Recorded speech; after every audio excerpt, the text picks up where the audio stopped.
One will take the time to find a seat. We'll get started here in just a second.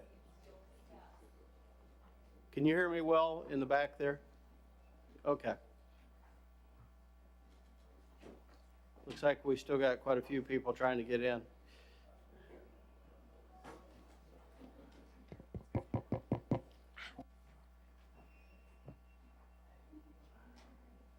I'll give everyone a minute or two longer to get signed in, then we'll get started. As you come in, if you will, turn your phones on silent or vibrate so we don't have a disturbance. And if you have any handouts for the board, I would ask that you bring those to staff and we disseminate those to the board at this time so we don't have a delay in providing handouts.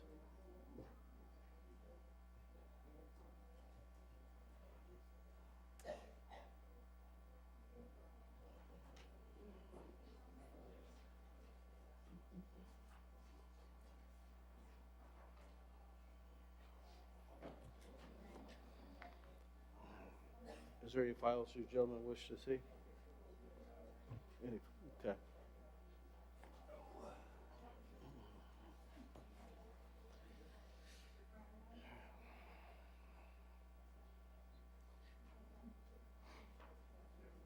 Well, we hope we'll be in the auditorium next time and finding a seat won't be as difficult.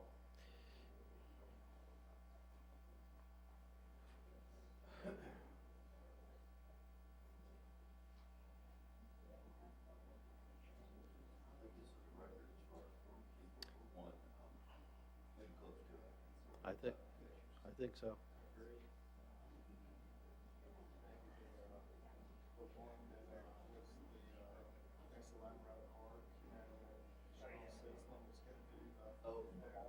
Oh yeah.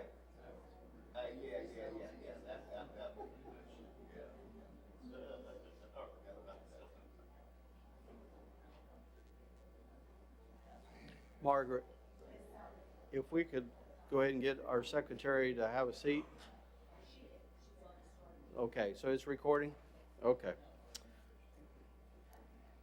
All right. Good afternoon. We're going to call the November 6th Board of Adjustment to order.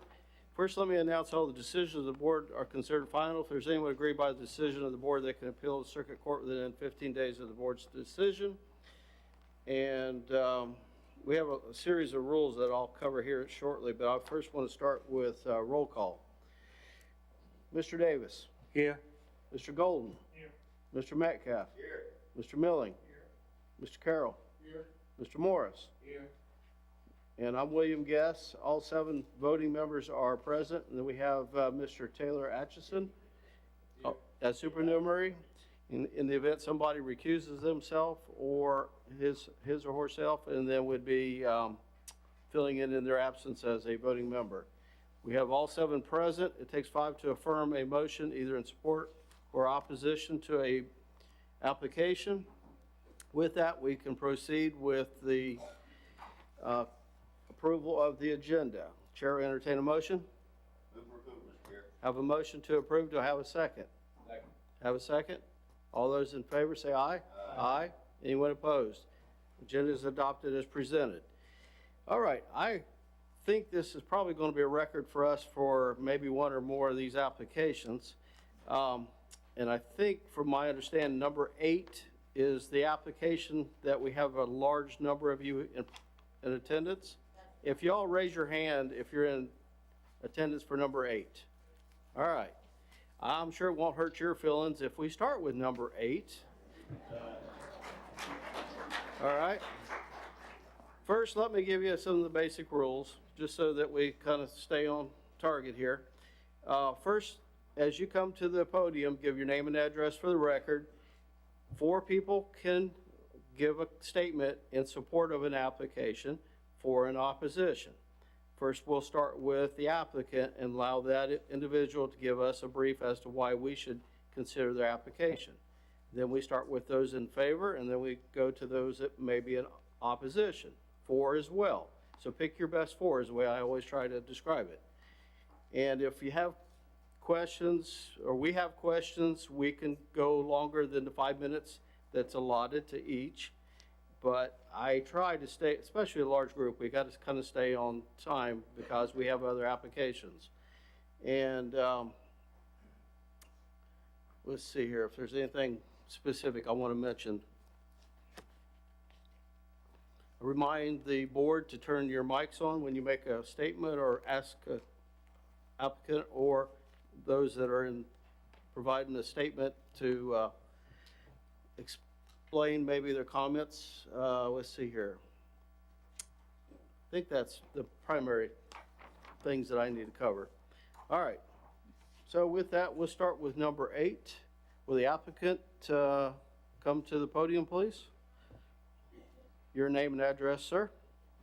Murphy Bishop II, 1410 Government Street, Mobile, Alabama, 36604. I'm not sure his mic's on.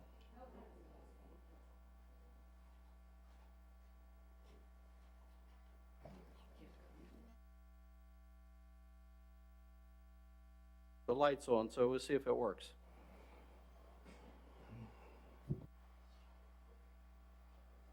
You turned it off. Try again, sir. Test. There we go. Thank you. All right.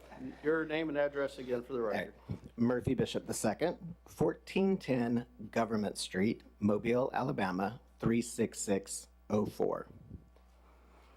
Okay, and if you will, for those in attendance and the board, tell us why we should consider your application. Perfect. Excellent. Thank you so much for having me. I realize this request is a little bit out of the box, and I appreciate everyone who has helped us get this far. Mobile is exploding with growth and has a very active resident base. When I look at this property at 1410 Government Street, I ask myself, what can it be and how can it better Midtown? That's what I look at. Midtown needs more community gathering spaces and more entertainment options. I think this is crucial to keep the people who come to Mobile with new business in Midtown, and it also gives the residents new and exciting things to keep them involved in our historic districts. This variance is directly in line with the goals of the comprehensive plan map of Mobile in 2 ways. It creates more mixed use that creates more activity in a given area, and it increases employment in small business, especially one owned by a Mobilian. We have 2 great examples of community centers in neighborhoods, Nixon's and also our most famous Callahan's. These 2 establishments operate with their neighborhoods, and everyone seems to really enjoy them. I want to contribute the way they contribute, to be part of the fabric of Mobile. That is why we are applying for a variance so that we can operate as a social club in an R1 structure. Thank you. All right, before you sit down, do we have any questions of the board for the applicant? Okay, all right. Yep. Can you elaborate a little bit more on the definition? What operation would be like, hours, the protocol would be, just things like that, a little more detail? Sure.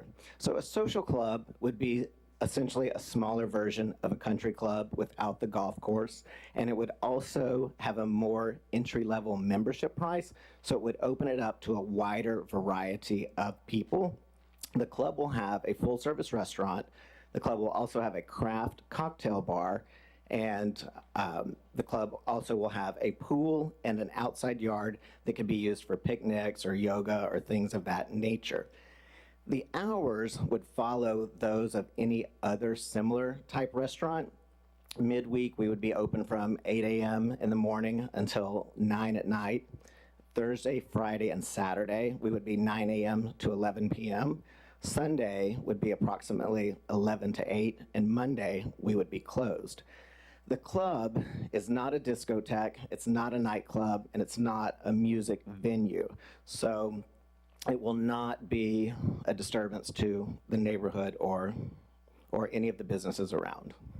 So people would have to apply for membership to the club? Is that how that works? That is correct, yes. Okay. And is it limited to a certain number of people, or? So ultimately we need 200 members to make the club function properly.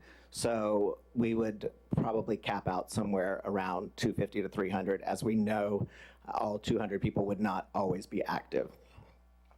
Thank you. Okay, do I have additional? Yes, sir. Yes, sir.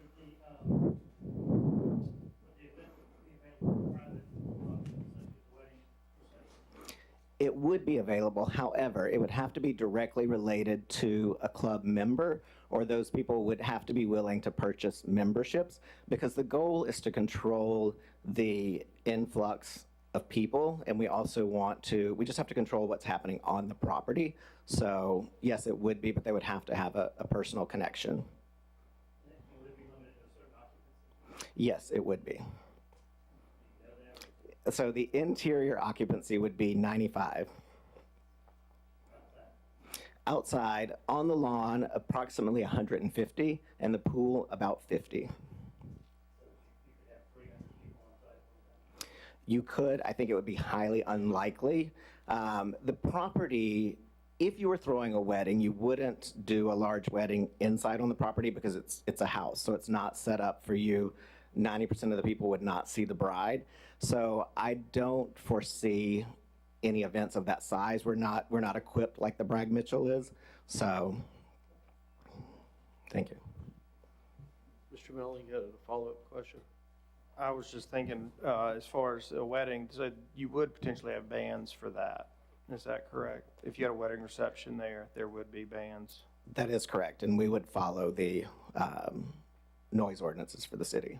And we would also, we wouldn't do anything we wouldn't do a ban on noon at Sunday that would disturb church services. So we'll be good neighbors. We'll be very conscious of what's happening in and around us at any given time. Thank you. Okay, any additional questions of the board for the applicant? Just one, Yes. will the space that's provided be enough parking for parties that you might have there at times? Yes, we have 28 regular parking spaces and 2 handicap accessible parking spaces. Based on the occupancy, we are required to have 19, so we have more than enough at this time. Okay. I'm sorry, I got one more question. Yes. All right, just from a historical perspective, so you own it currently? You own the property currently? Correct, yes. And you live there? I do. Did you buy it with the idea of making it a social club? Or did you buy it to live in and then decide that, there might be a better use or an alternative use? It was really twofold. When I bought it, I initially bought it because I wanted to live in it, but then it's a large property. It's over 5,600 square feet, and it's me and 2 dogs. And I thought there's got to be a better use for this so that other people can enjoy it.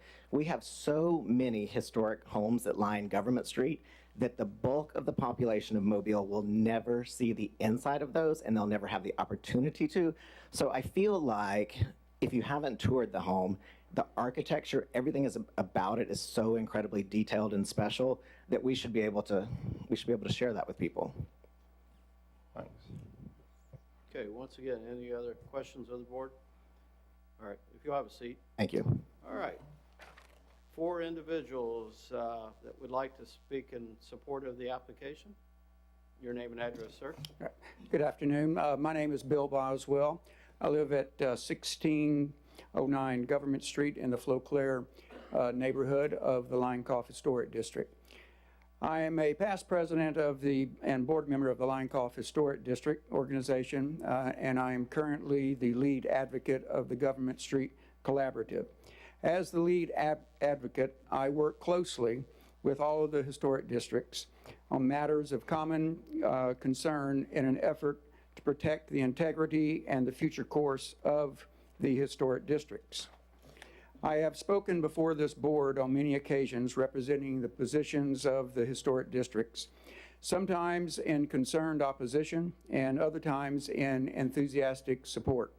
Today, I come before you as an enthusiastic supporter of the variance application submitted by Mr. Murphy Bishop to establish a private social club to be known as the Driscoll at 1410 Government Street.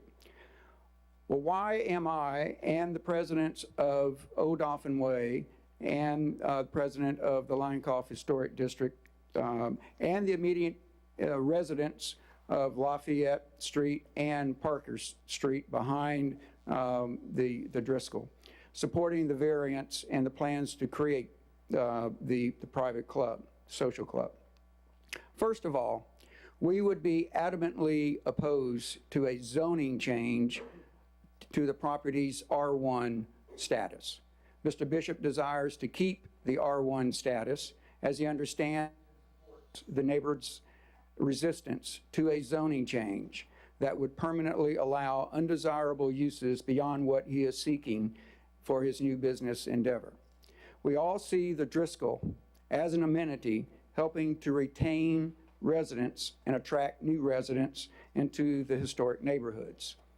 We all seek to support businesses that improve our quality of life and socially connect the neighborhood together. We understand the enormous expense associated with maintaining a large historic property such as 1410 Government Street as a private home and see the investment that Mr. Bishop is willing to make as preserving the property for future generations. And finally, having dealt with several developers who seem to care little for the desires and concerns of our residents, it's been a refreshing experience to work with Mr. Bishop. He has reached out to the neighborhood to explain his plans. He has answered our many questions and has listened to our concerns, making changes to his plans. From all indications, he has been and will be the type of business neighbor we want in the historic district. And I will just say that the historic neighborhoods have met with Mr. Bishop on several occasions. He's had groups to the property to introduce himself, his vision, and what he plans to do. There has been little resistance to this project. There's been an overwhelming outpour of support from the neighborhood. And in my time period here, it has been one of the projects in our neighborhood that we think is a very good start for a renovation for that part of Government Street. I thank you, and I urge you to approve the application. Thank you. Okay, any questions of the board? All right, thank you, sir. Next speaker, please.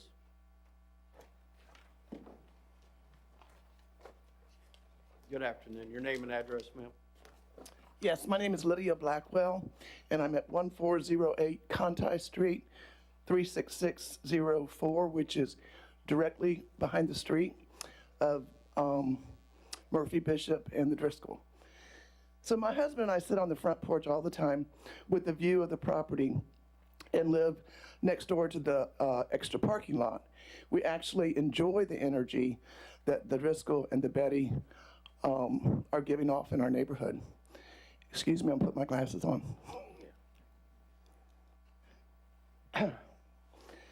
We are happy to have a place to gather with neighbors and excited to have another option to take clients and traveling friends and family to. As an advocate of historic preservation and revitalization, it thrills me to see this property being used for community good. Finally, as a realtor of 32 years, I know this will improve the property values of our surrounding neighborhoods. It is so nice to have a walkable venue in Midtown. Thank you. All right, any questions? All right, thank you. All right, next speaker, please. Good afternoon.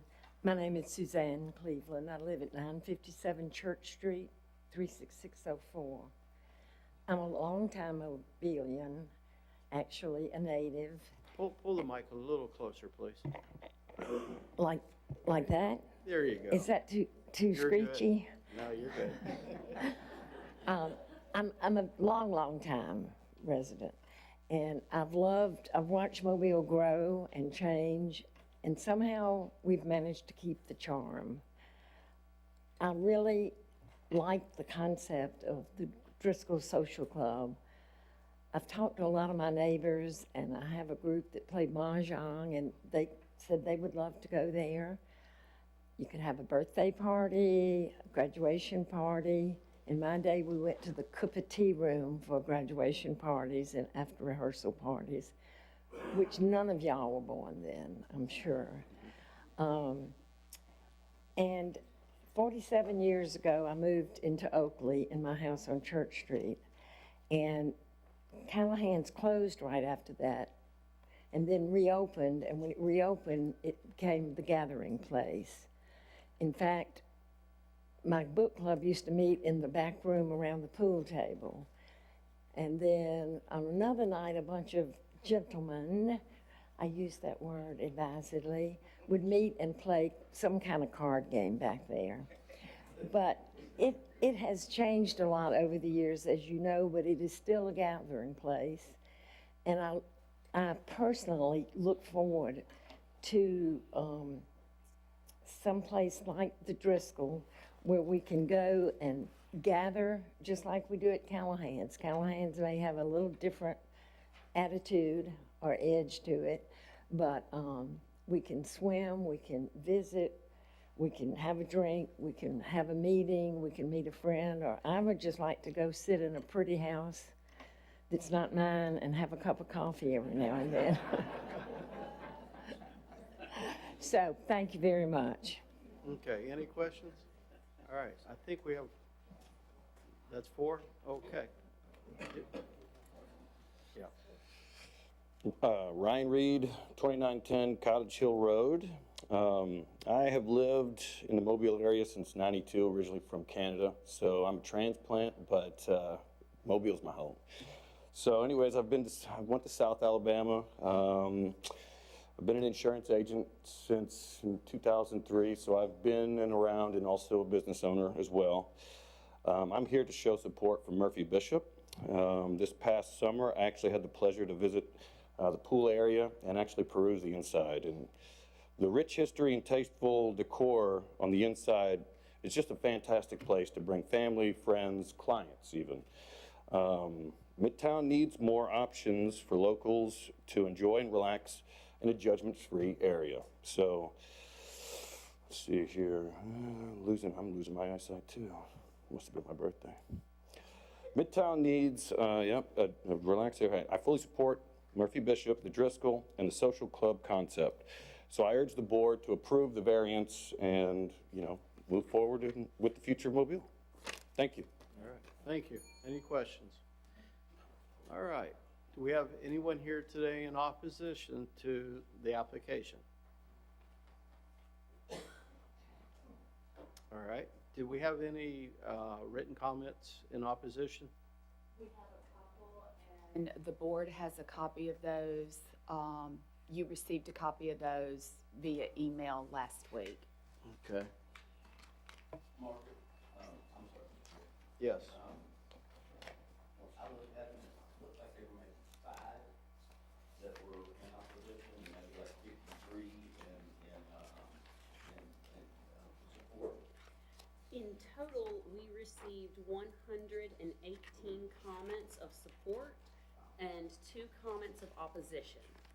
Oh, that's even better than what I thought. I didn't mean to. Okay, Mr. Bishop, if you'll come back to the podium.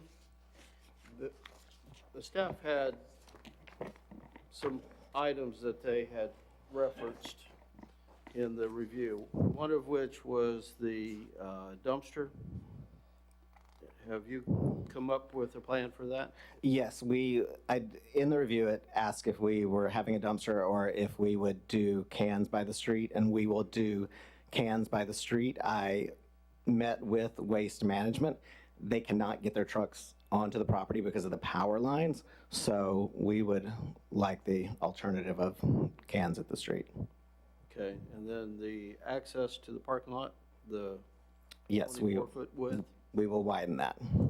We were, all of the, I believe it was 8 suggestions, and we are happy to meet all of those. And they talked about landscaping and all that, all defer that to the other board members if they, because I'm not as familiar with the property as they are. Yeah. If that would be something that would be Right. necessary. It was all very reasonable. Okay. All right. Once again, any other comments, questions of the board for the applicant or those that have been in attendance? Looks like we've got a large group in support of you today. I Thank you. suspect Thank that's you all what for the coming. Lanyards are.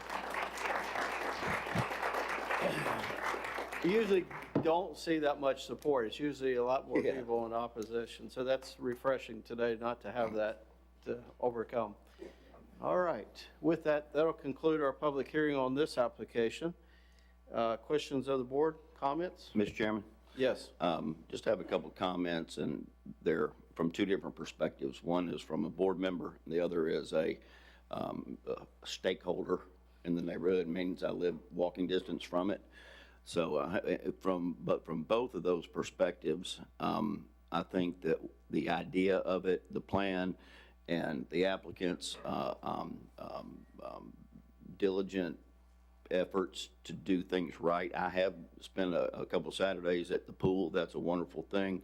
And I did go through it. Mr. Bishop walked me through it, and it's a beautiful project. But from a neighborhood standpoint, I just thought about it, and it's different, but it's similar. I live 2 blocks west of the Greek church, and the Greek church has Greek Fest every year. I think it was 2 weeks ago, and I don't personally care to go. I don't like crowds, and I don't like Greek food, but I'm just saying. I'm sorry, Margaret Pappas. I have no taste. Well, I like you. Anyway, now that's like a 4-day event, and it's certainly, with hundreds and hundreds and hundreds of people coming and going, so it's not even anything close to this, but they park on my street, the people go in there. And I was talking to my wife, and we were sitting on the front porch, and we both commented on how much we love it when it happens because of the energy and the people that are coming down to that area that maybe wouldn't normally come, and everybody's happy. They got their kids, their dogs are strolling, and I think, again, the scope of it is so much different, but I think that this project will lend that type of energy to the neighborhood, and those are my comments. Okay. Any other questions, comments of the board? All right. With that, Chair, I entertain a motion. Mr. Chair, I recommend approval of the application, subject to the 8 items listed, and in concurrence with considerations 1 through 3 in the staff report. Second. Okay, I have a motion to approve for the second, and that the variance will not be contrary to public interest. Special conditions exist, such as literal enforcement provisions of the chapter will result in necessary hardship, and the spirit of the chapter shall be observed, and substantial justice done to the applicant and surrounding neighborhood by granting the variance. That's correct. All right. Any other comments? Have a motion and a second. All those in favor of the motion, say aye. Aye. Aye. Anyone opposed? Motion carries. Application approved. All right. And unless you all want to really sit here,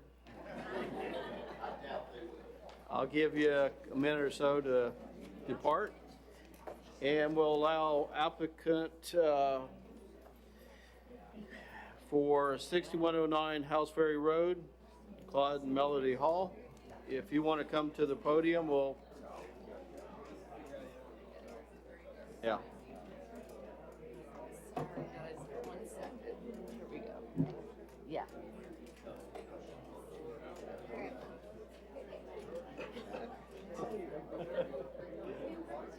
Yeah.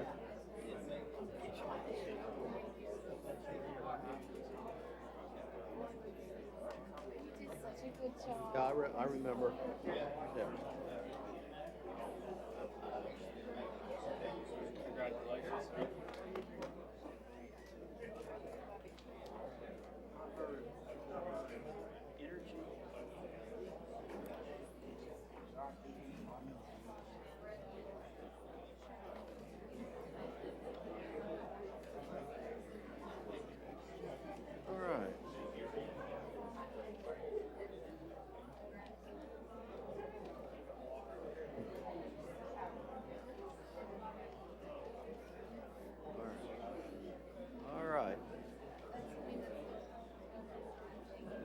we're going to start with you in just a second. No problem. We're going to let it get quiet for a minute here.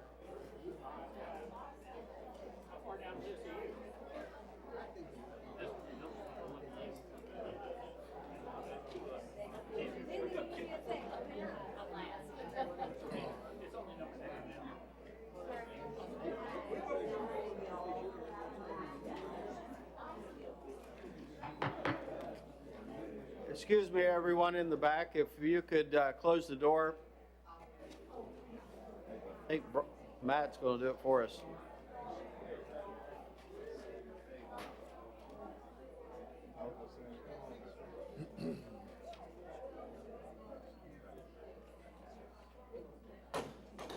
Well, Taylor Metcalf stepped out, so I'm going to turn to you on this application.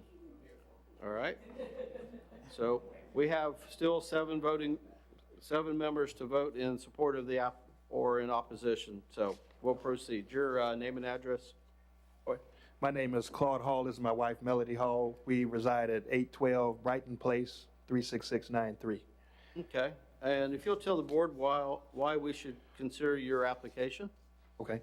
Well, the property in question, the 6109 House Ferry, currently there's been a church there, even though it's a residential area, for over a decade, from what I understand.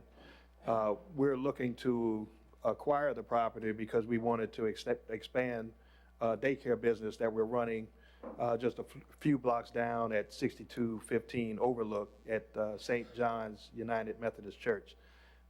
This property would be used for expanding the daycare that we currently own and also building an adult daycare so that we can handle, seniors that not necessarily needing to be left at home during the daytime when their loved ones are working. That's pretty much all I got. Okay. All right. And do you have anything to add? Your name and address as well. Melody Hall, 812 Brighton Place, Mobile, 36693. I currently run a daycare.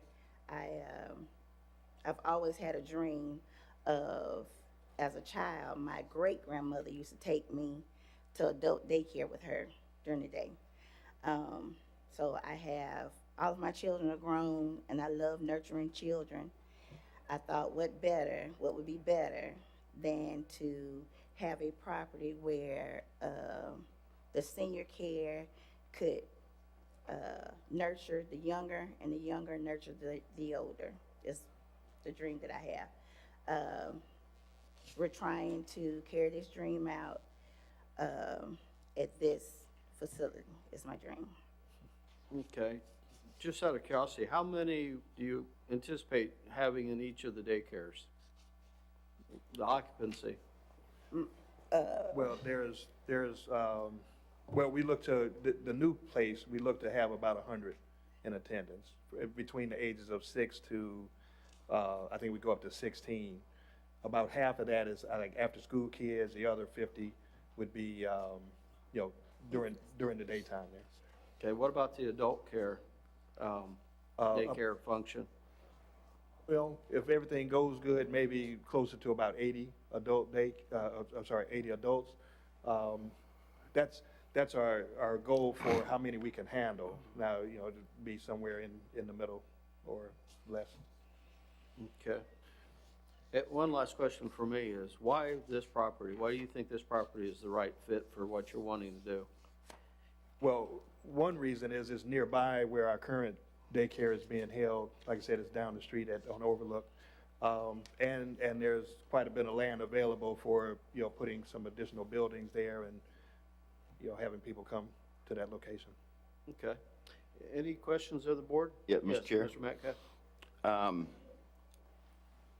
Now, this will be on church property?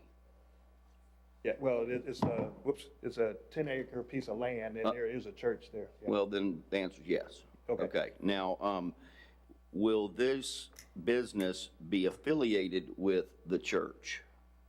Not necessarily.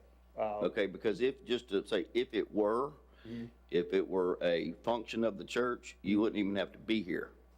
Oh, okay. But, well, generally, They would be on a different path with the planning commission Yeah. and city council. okay, okay. Now, Mr. Rosser, is this the same as what we have come to understand about this board's authority to even deal with these matters of daycares in R1? Yes, it is. Yes, it is what? Within your authority. It is? Yes. Okay. I will point out, because Margaret and I have been. Pull the mic to you. I will point out, Margaret and I have been looking at the application here. There is no mention in the application of an adult daycare, so we are a little confused. The only mention is that it will be a daycare having 20 employees and 40 kids per day. That might be an issue. I don't know if the state would permit a single daycare to, have adults and children at the same time. Excuse me, I'm sorry. It wouldn't be, my plan is not in the same building. It's 10 acres of land.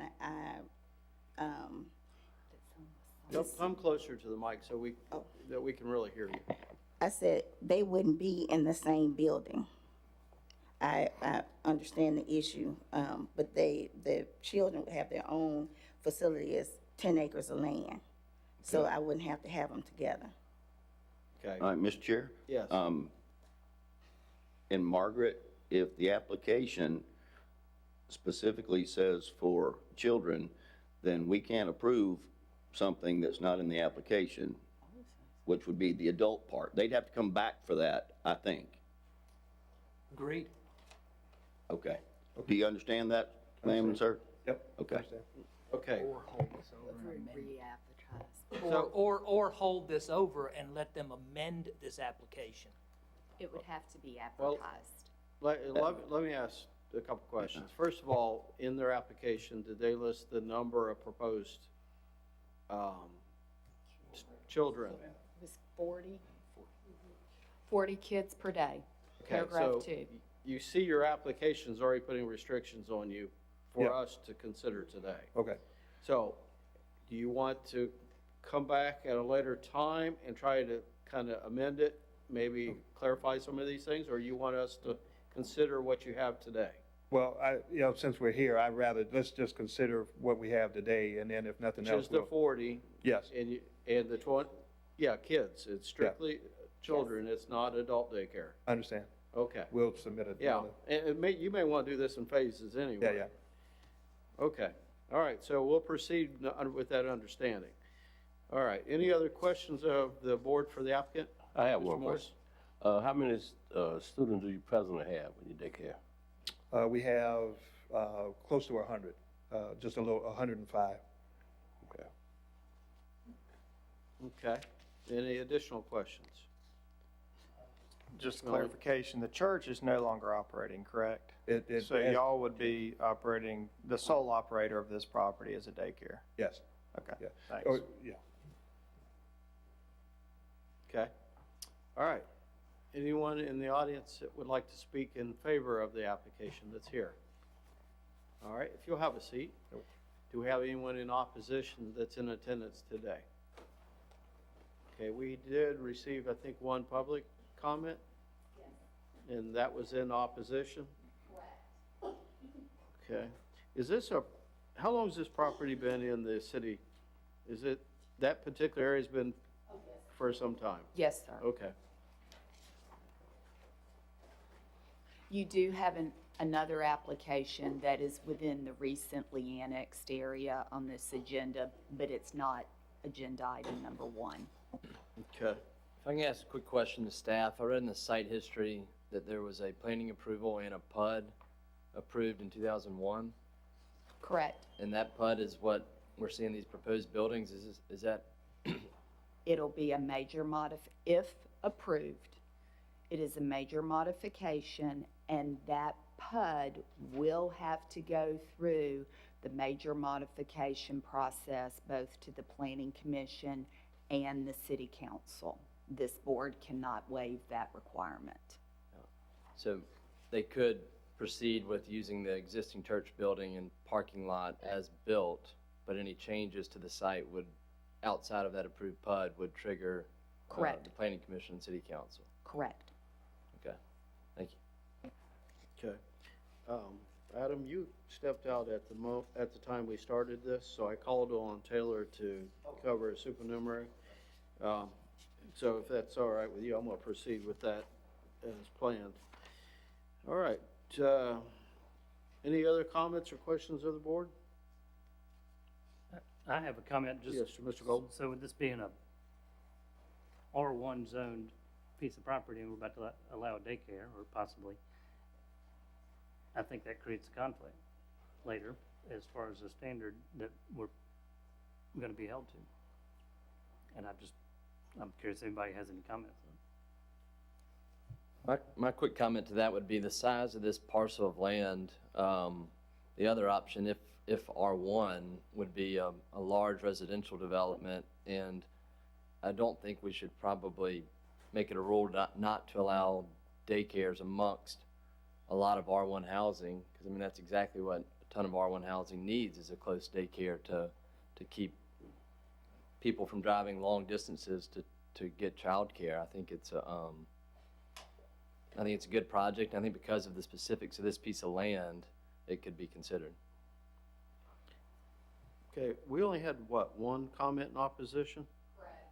And there are quite a few homes adjacent to this property.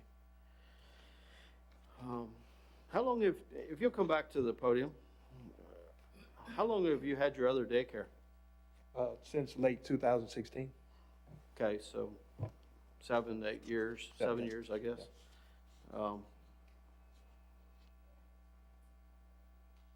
Was it originally a daycare, or was it some other type of business when you started? Well, it's at St. John's United Methodist Church.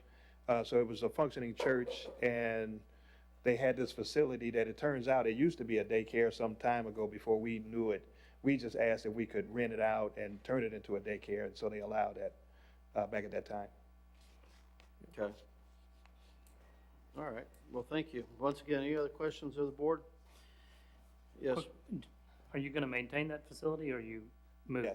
Yes. Okay, so this is an addition, not a Yes. relocation. Okay.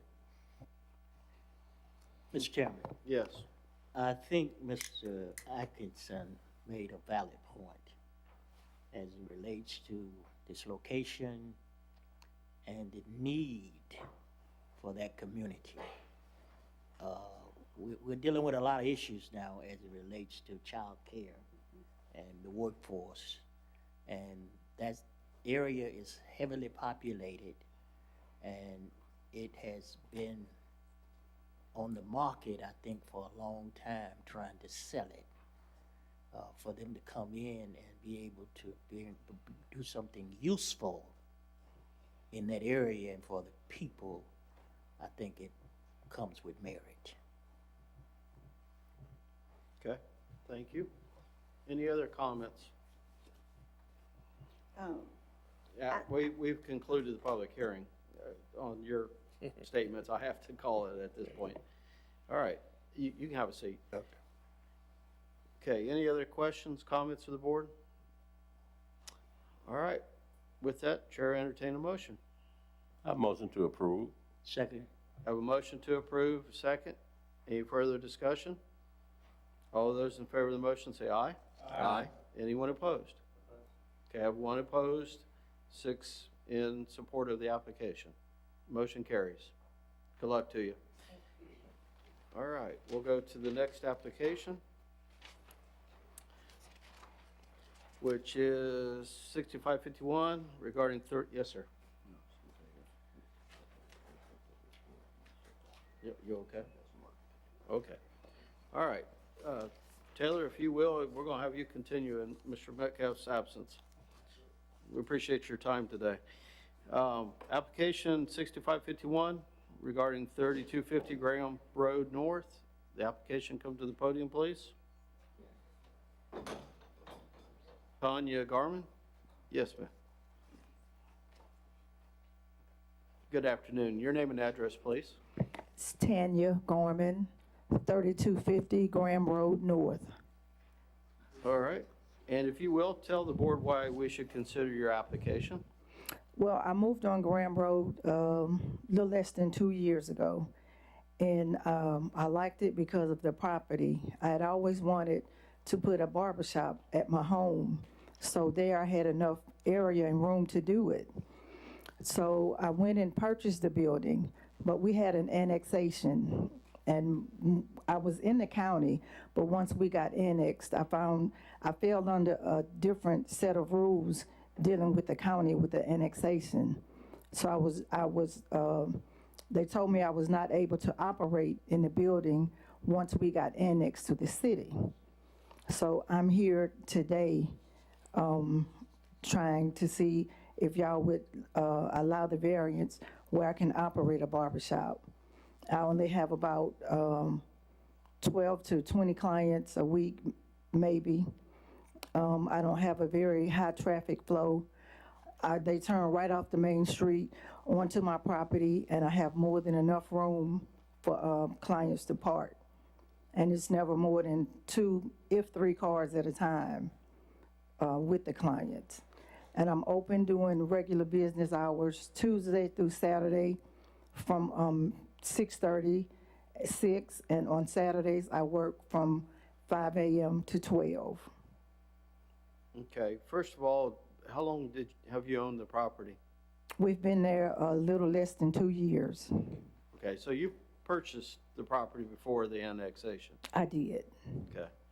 Now, if I'm reading the staff's comments, do you have a trailer and some other vehicle and a trailer that you use for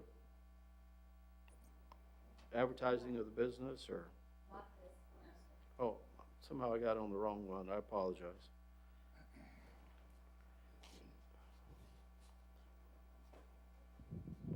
Well, I don't know. It's on.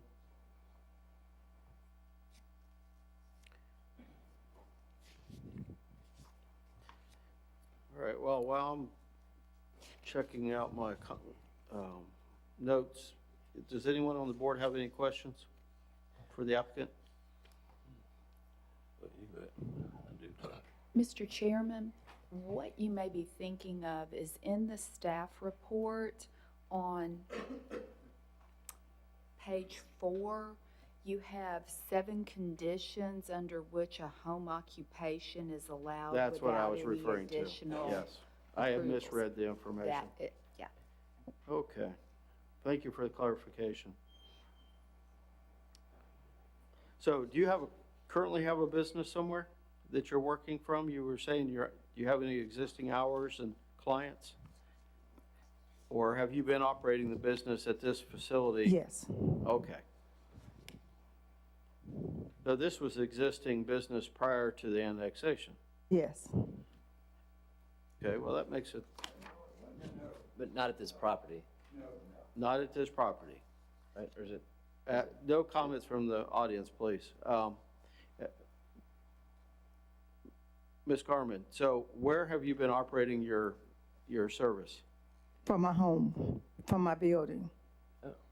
From this specific piece of property? Yes. Okay, and how long have you been doing that? Just once I bought the trailer, that was in July. Okay, so there is a trailer involved. That's what I was confused about.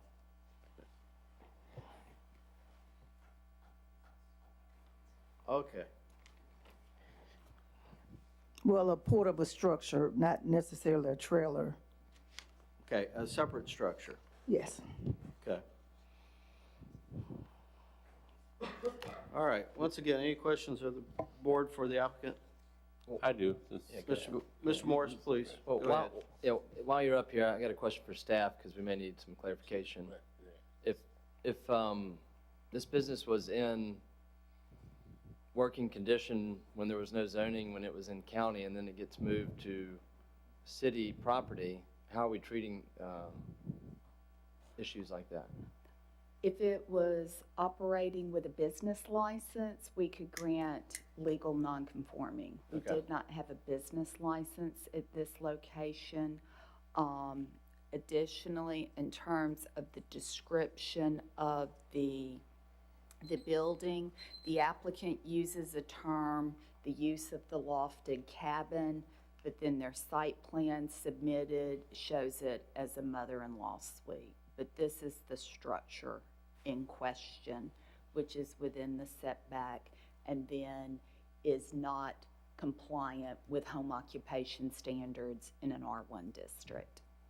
So, Ms. Garman, if I may ask, what triggered this application for you coming down here and filing this application? Because once I got annexed to the city, they told me I need to come down and make sure it was zoned to be there. Okay. Okay, who told you to come down here? The barber board. They told me that I would have to check to make sure that I was able to be zoned to have the business there. Okay. Mr. Morris, you had a question? Yeah, I guess the staff. So it becomes a legal matter with the status of the building being used as service provider. And so you need a license to do that also, am I right? Correct. The building was placed there. We contacted the county. They have no records of a permit being issued. As the applicant stated, the cosmetology board does require that the city of Mobile sign off that the site's properly zoned. It's zoned R1, and we also had complaints received via 311. Again, staff, is it possible that maybe you maybe want to waive it today and go back and get situated properly with Mobile and make sure you're compliant and come back and apply with that? No, sir. In order to get a permit and to have the structure there and for her commercial use, the board's going to have to approve this use variance because it doesn't comply with the zoning of the property. And again, for staff, so outside of this application and a variance, the only other option Ms. Garman would have to be legal is to operate out of her existing house structure, including the rules that are listed on the staff review. That is exactly correct as far as the use is concerned. The structure itself, let's say, she didn't operate her business from there, she would still have to move it within a compliant setback, and it could not be used for residential. It could only be an accessory storage type building. You have two issues. Right. You have the use, and then you have your site development setback standards. Thank you. Okay, any other questions of the board? I do, Mr. Chairman. Just as a point of clarification. So if I understand correct, you bought the structure, the shed or the building in July of this year? Yes. And it was put on site, and does it currently have plumbing and utilities run to it? Everything but plumbing. Okay. What's the feasibility of moving it within the setback lines? I can do that. You could or could? Yes. You could? Yeah. Okay. The company I purchased it from, they'll just send somebody out to just come move it because they send somebody back out to lift it up. So that's not a problem. Okay. Thank you. Okay. Would that help us to be able, Mr. Chairman, I'm sorry. Yeah, please. Would that, what Mr. Millings just brought up, staff, as it relates to the plumbing and moving back within the parameters of the setback? I think I heard you mention there were two issues involved. Help me. I lumped them, but you have three variances in front of you. You have the use because it's not in the home, subject to those 7 conditions. That's one. You have the setback because it is too close to the Meadow Avenue property line. Okay. She stated she can move the building to comply with that. And then the third one is she's not providing parking for her customers. Once you do not comply with home occupation standards, you're looking at complying with commercial standards as far as the UDC is concerned. So she would have to provide compliant driveway parking and maneuvering, and that is not proposed. It's strictly, you know, the existing residential driveway that's serving the home. Okay, thank you very, very much. So at this point, Ms. Carmen, are you prepared to, and want us to move forward, or would you want to, if it's possible, to table this?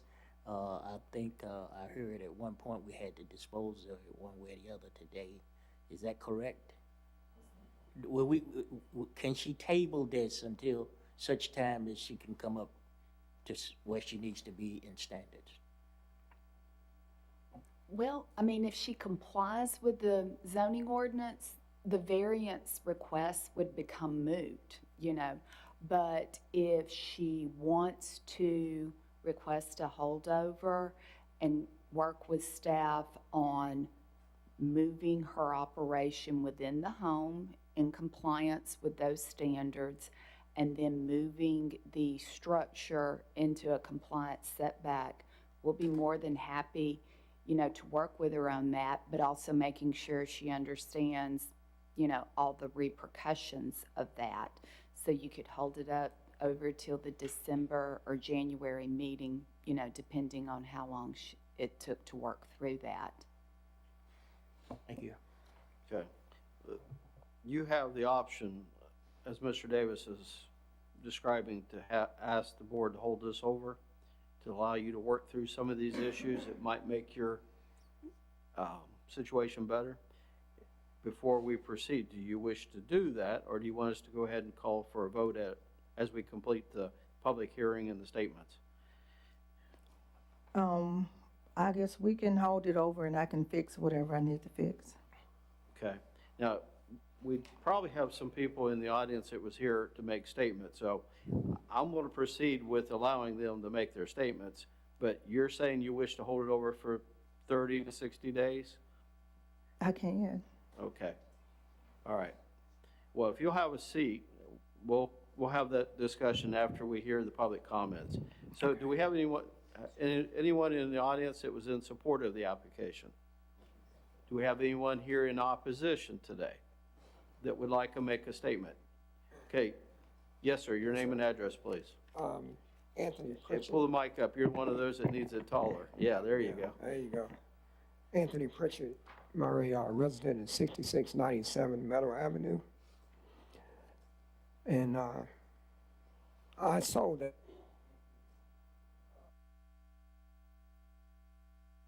I think, there we go. Yeah. There are several issues that the neighborhood, which is going to speak, have. We have a very close-knit community there, and we're not for the barbershop due to several reasons, which we're trying to keep this from being a legal matter. And we don't want to, and we hate to stop her from absolutely having a business, but our neighborhood is not the place for this barbershop. And so I'll speak up on mostly everyone who's not going to speak, and we're against it. And I mean, I built in this neighborhood, and I didn't build in there to have a barbershop in my neighborhood where I'm raising my family. And so I just wanted to just let everybody know that this is not the place for a barbershop. The property is not big enough. That road is a one-way road with a dead end. We do not have the traffic issue that is going to be bringing in. You know, like I said, I sold her the property. It's not big enough for this. There is several commercial properties off Moffett Road that would serve her and her business well, but not this one here. And so we're totally against it. Okay. Thank you. Any questions? Yes, sir, Mr. Chairman. Your name again, sir? It's Anthony Pritchett. Pritchett? Yes. You're speaking for the community, the neighborhood? I'm speaking, and we also have 3 more that's going to speak as well. But, Okay, but, well, I'll hold my comments. yes. Thank you. Okay. Next speaker, please.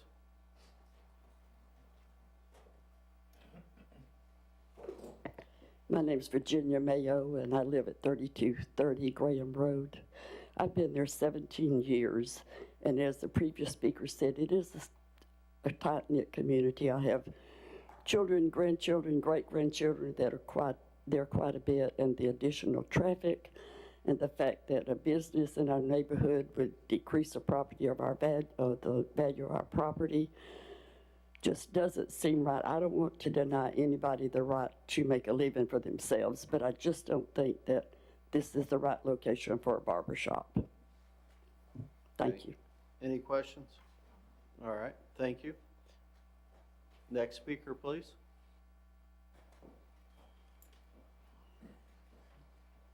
Good afternoon. Good afternoon. My name is Angelina Nyanga, and I live on 3240 Graham Road North, right across from Miss Toya and stuff. And I said that I oppose it for a no as well, because I'm right there.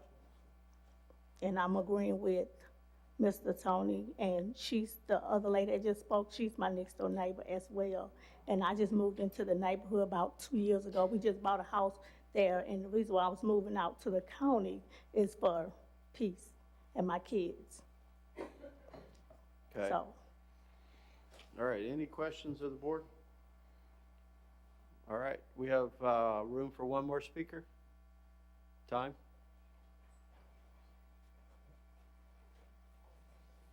Good afternoon. Paul Jenkins, 6670 Meta Avenue, Mobile, Alabama, 1668. And I don't think this is an appropriate place for her. I live 2 doors down on the street. I look back up across the neighbor's yard. I see her place. I see a porta potty behind her trailer to be used. I don't think that's good at all. Thank you. Sir, if I can ask you a question? Yes, sir. Because you were, I think, one of the ones indicating, so she's currently utilizing the facilities for a barber shop or a salon. Is that what you indicated earlier? I just think it's not the proper place for her to have a barber shop. Okay. All right, thank you. You're welcome. Sir, I already gave you time. I apologize. All right.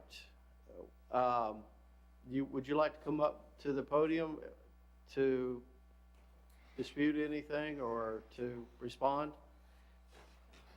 You've already asked for a holdover, so we're going to consider that. It's your prerogative if you want to or not. Well, I'm not gonna get into a fuss match about this, but when I did, I brought it to my neighbors. And the response that I'm getting right now today is not the response that I got from them prior. If I had known that, I maybe would have done something different. But as far as traffic, I live at the corner of the street. They turn directly off the main street, directly onto my property. Yes, they don't? Point of order, I'm sorry, we can have comments from. They turn directly off the street onto my property. They pass by, the lady that just spoke, Angelina, they pass her house coming into my driveway. The rest of my neighbors, they live on down Meadow. And yes, I have a porta potty there now because I had to stop what I was doing in order to get my variance to continue on with my plumbing. So that's just temporary until I can get the variance and get the plumbing done. But it's no more traffic than normal, because I don't have, it's not like I got 10, 15 people at the establishment at a time. How many do you normally see at a time? If it's between 16 and 25 people a week. A week? Yes, a week. And that's not a whole lot. Maybe Fridays when they get off work, I may get a little cluttered. And that's probably it, because I close at 12 on Saturdays. So it's not like it's, you know, a whole host of traffic. They turn right off the main street, right into my drive. Okay. Mr. Chairman. Yes.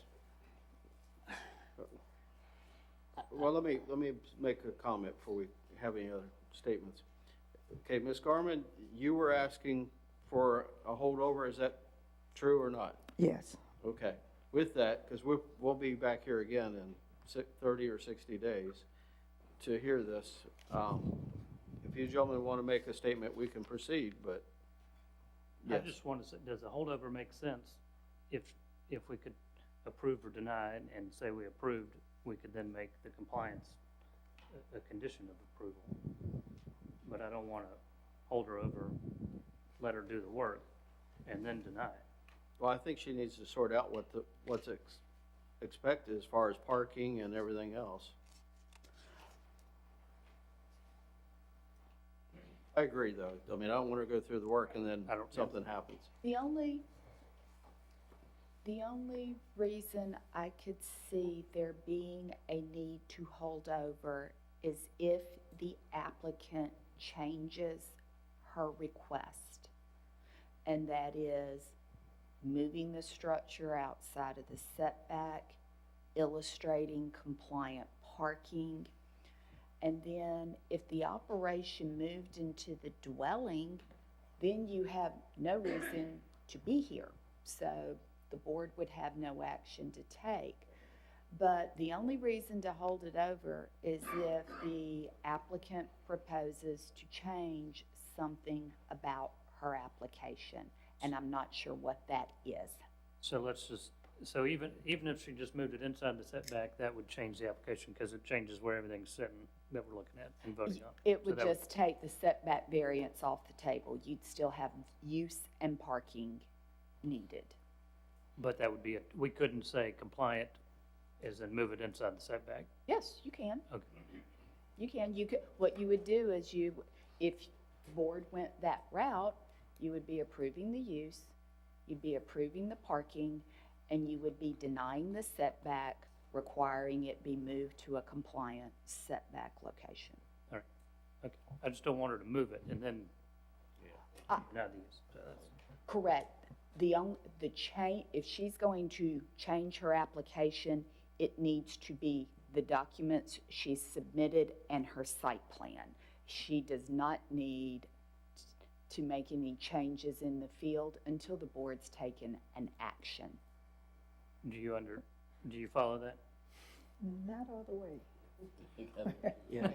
Well, now we got you good and confused. Let me explain. Mr. Golden saying that, well, there's a couple things here. One is that we don't want you to make changes on the property with the expectation that it's automatically going to be approved. You know, we want you to understand going into this that we could put conditions on your application if it was approved today, that the facility would be moved, compliant parking, and then it would be primarily a use variance, if my understanding is correct. That would be, unless you move your operation into your house, and it doesn't exceed, what, 25%? With all those conditions, and therefore, we wouldn't really have this meeting today with you. You would automatically be, you know, compliant and allowed by right. So, Mr. Davis, did you have? Yeah, I think Ms. Garman needs to think about what we are proposing here, and especially the summary that was just given. But my point I want to raise here is this. The process down here is working. It was advertised. She made an effort to meet with the community, and then she comes here today, and she's ambushed by the community because what we are saying today is not what she was told. The process is working. I mean, and as a board member, that's what I look at. Is there any harmony in the community? Any communication in the community? And from what I'm hearing Ms. Garman say, that she's tried that, and when she went around, after it was properly advertised.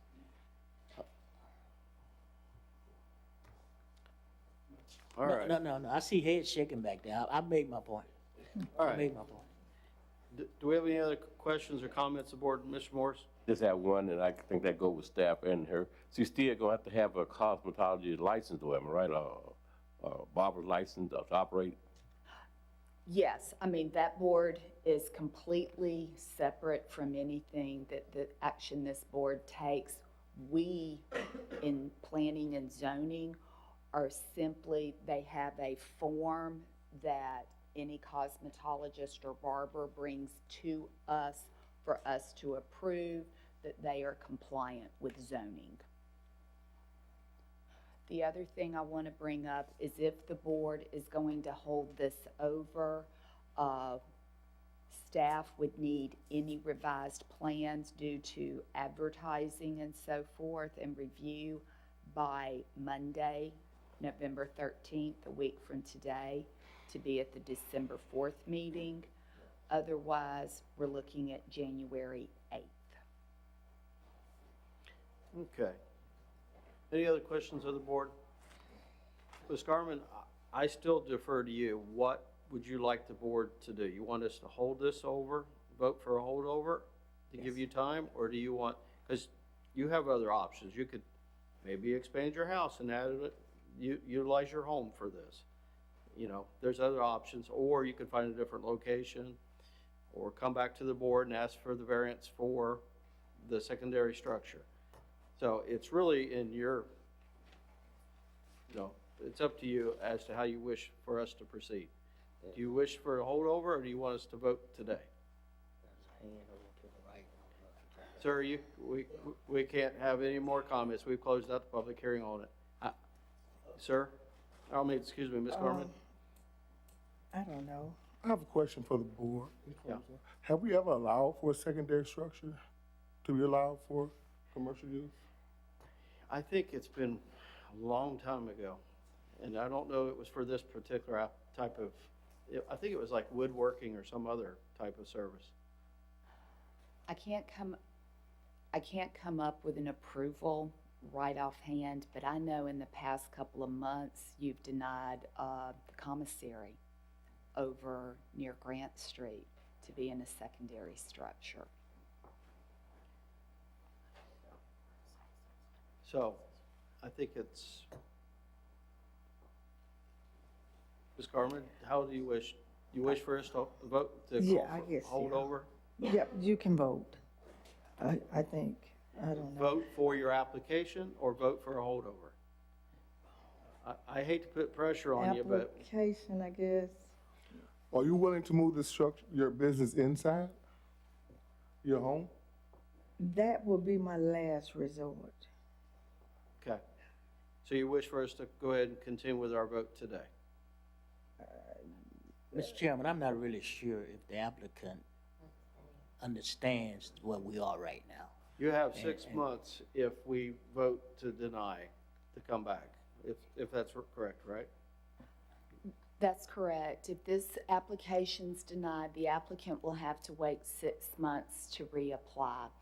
I would suggest if the board holds it over, it needs to be held over to January 8th to allow plenty of time for the applicant to understand what amendments need to be made, what amendments she wants to make.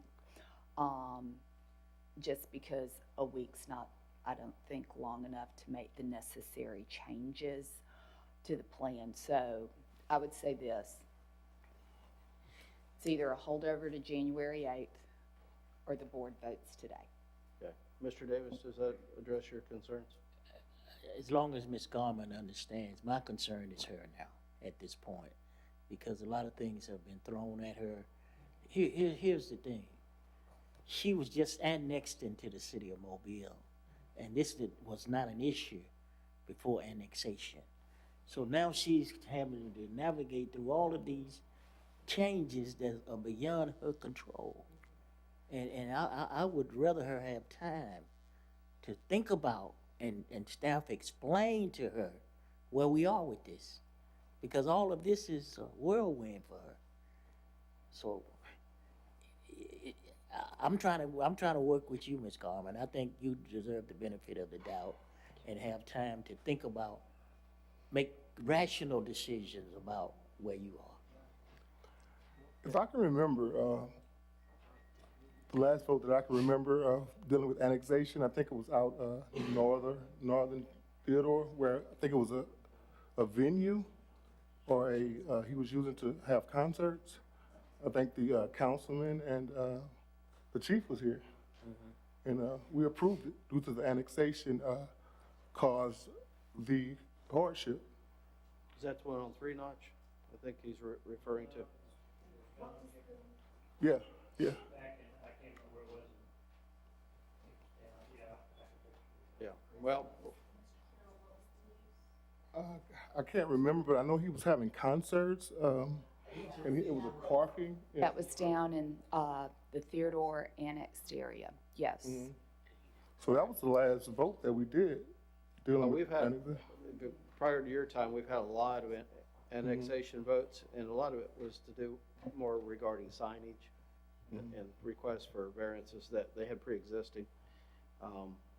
I think there's been a couple like the one you referenced.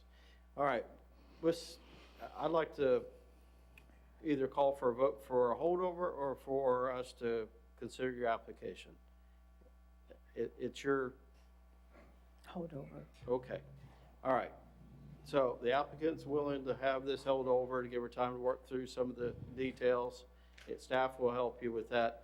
I would say 60 days would be a good time frame because of the holidays and such. So with that, Chair, you can have a seat. Okay. Chair, entertain a motion for a 60-day holdover. So move, Mr. Chairman. I have a motion. Do I have a second? I have a second. All those in favor say aye. Aye. Anyone opposed? Okay, motion carries. Thank you all for your time today coming down here and for wading through these earlier applications.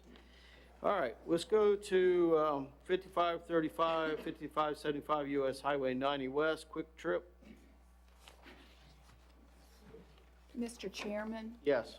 The applicant, after the board, after the reports were posted and the board received the links and so forth, modified their application in compliance with the 2022 approval. So variances are still needed, but we would recommend,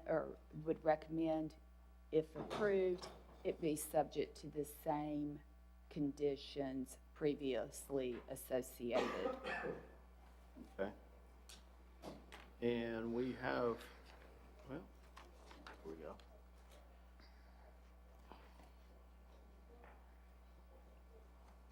Give me a second to get the file open Sure.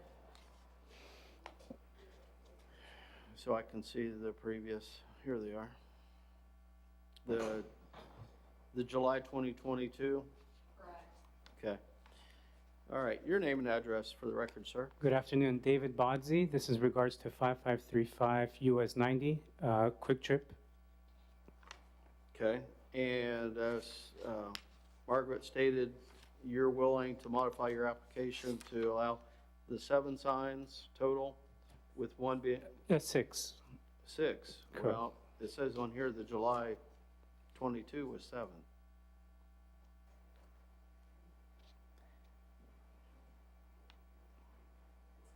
Approves. In July 2022, it was, It was revised to allow 6. I see Correct. that. If Yes. you read, if I read the narrative completely, I would have noticed that.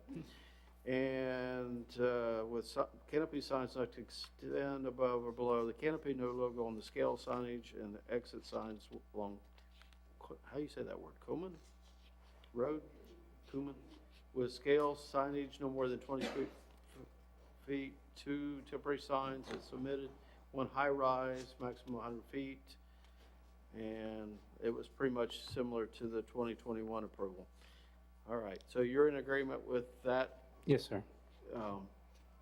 previous application approval? All right, any questions of the board for the applicant? All right, do we have any public comments on this one, Margaret? Do we have any public comments on this application? All right. And once again, any questions for the applicant? All right, if you'll have a seat, do we have anyone here either in support or opposition today?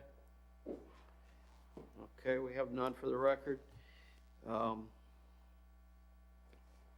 With that, that'll conclude the public hearing on this application. Chair, entertain a motion.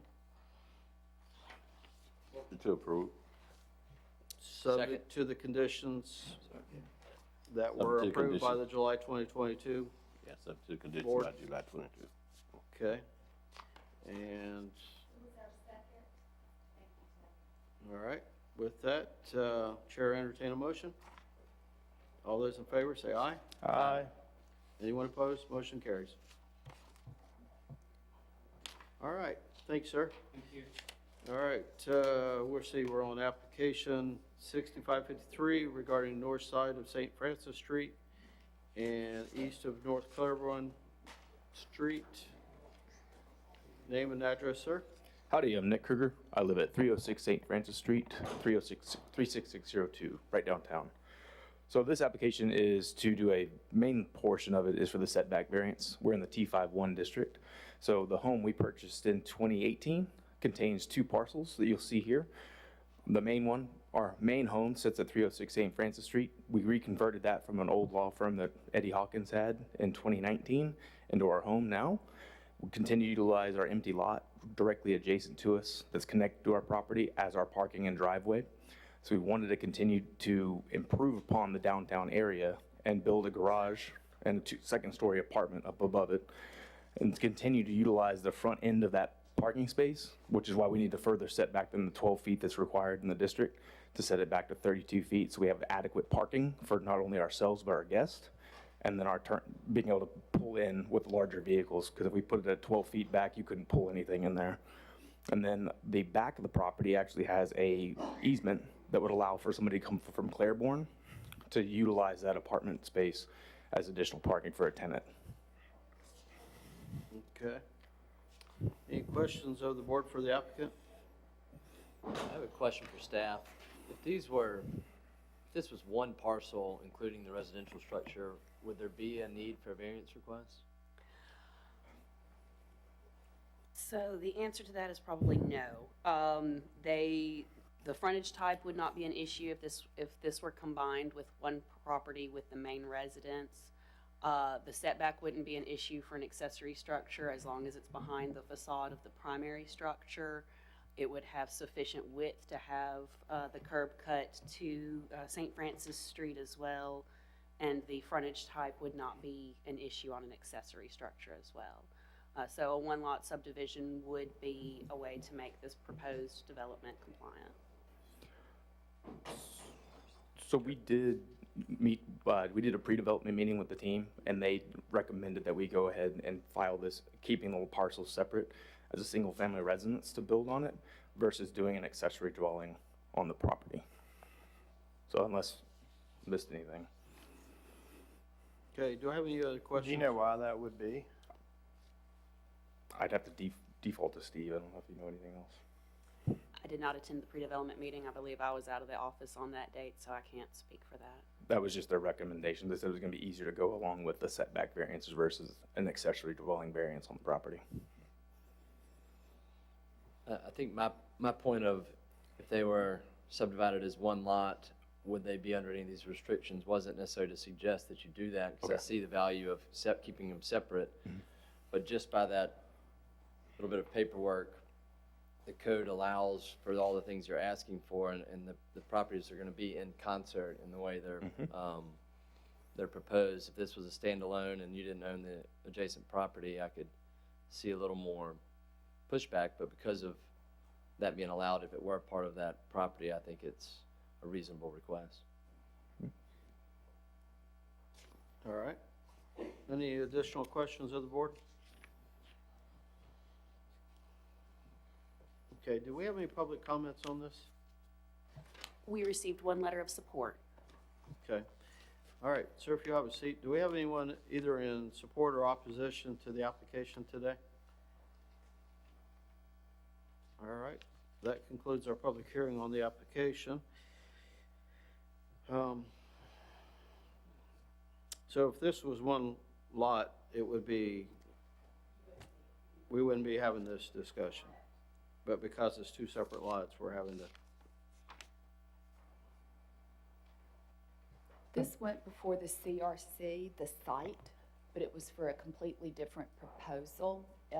In the downtown development district, all renovations, additions, and so forth have to go before the CRC, the Consolidated Review Committee.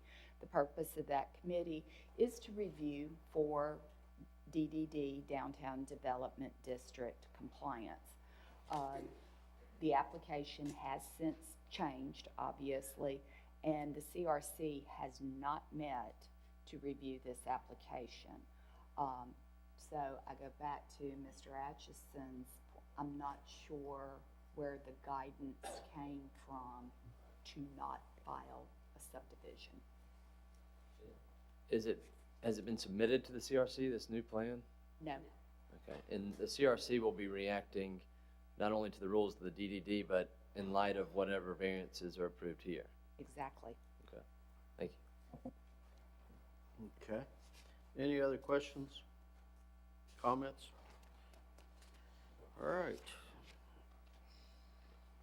So if we approve something today, then it would have to be still subject to the CRC and, okay.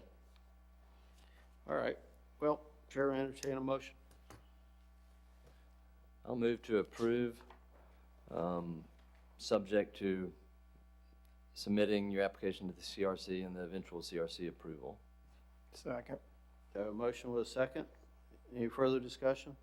All those in favor say aye. Aye. Anyone opposed? Okay, motion carries. Thank you.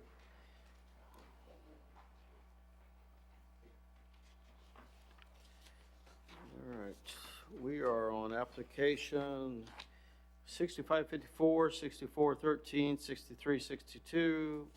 This is 1704 McGill Avenue.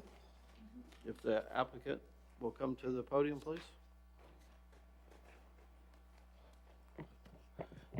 All right, your name and address, sir. Michael Darrington. Good afternoon, everybody. My name is Michael Darrington. Address is 8207 Marigold Loop South, Sims, Alabama. Okay, and will you tell the board why we should consider your application, please? I believe y'all should consider it because it was once approved. That was one of our main reasons of moving forward with this property. Later found out before we got started that the approval was expiring. We even got a extension to move forward, but it wouldn't allow us enough time to get started. So we're back here again to get a approval requested. Okay, I'm trying to find the comments. To request a approval, I'm sorry. Yeah, it was approved in 2020, and then 2021, we had another variance request. Okay. Questions of the board? I've got a question. So going back to that timeline, I remember the original application. Is it the same owner as that original applicant? No, I'm the new owner now. Okay, that's what I'd say. You purchased the property. Correct. How long ago? Say about 2 months ago. Okay, so the previous owner had the original application, then the extension of that, and then you bought it and are now here requesting. Right. I was able to get an extension approved, but it wouldn't allow us enough time to finish. It wouldn't allow us enough time to finish. So Marie told us to go ahead and get another approval so we can go ahead and get started with the work. Okay, has any of the work been done that was originally approved, or where does it stand? It was some demolition done, but that was the extent of it. Gotcha. They cleaned up the area, they cleaned out the inside, but I guess his workload got heavy, so that's when it came to a halt. Okay, thank you. Okay. Any other questions of the board? Quick question for the applicant. So you're requesting the exact same thing that was approved on September 20th, 21? Correct. Thank you. Okay. What is your timeline to get going? To get started or to get started? Get started. as soon as the building permits get approved. Okay, thank you. Okay, any additional? Taylor, you had another question? Quick question for staff. I guess the one change since then is the adoption of the UDC. Without reading all that, can you tell us how has that changed this application?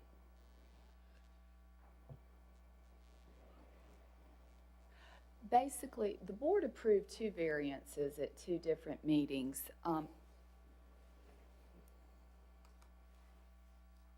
Yeah, thanks. The board approved 2 variances at 2 different meetings. You had the first one, which was in December of 2020, which was use, parking ratio, and access, because the use for 4 units in an R1 district, and then the parking, and there's not enough space to put in a compliant 2-way drive. Then in September of the following year, the parking surface and landscaping and tree planting variances were granted. What the applicant is before the board with now is essentially those 2 approvals that have already been granted, and he's asking for those variances to be reissued. Hold on. Taylor, any additional questions? Yeah, just because the consideration is erroneous. If you look in the variance considerations on the staff report on page 4, go to the paragraph above. It should be noted that the conditions of approval for the previous applications, including a requirement to provide residential buffers in compliance of the old ordinance. The UDC does not require it to comply with buffer protection standards. The site has an existing privacy fence and should be maintained if approved.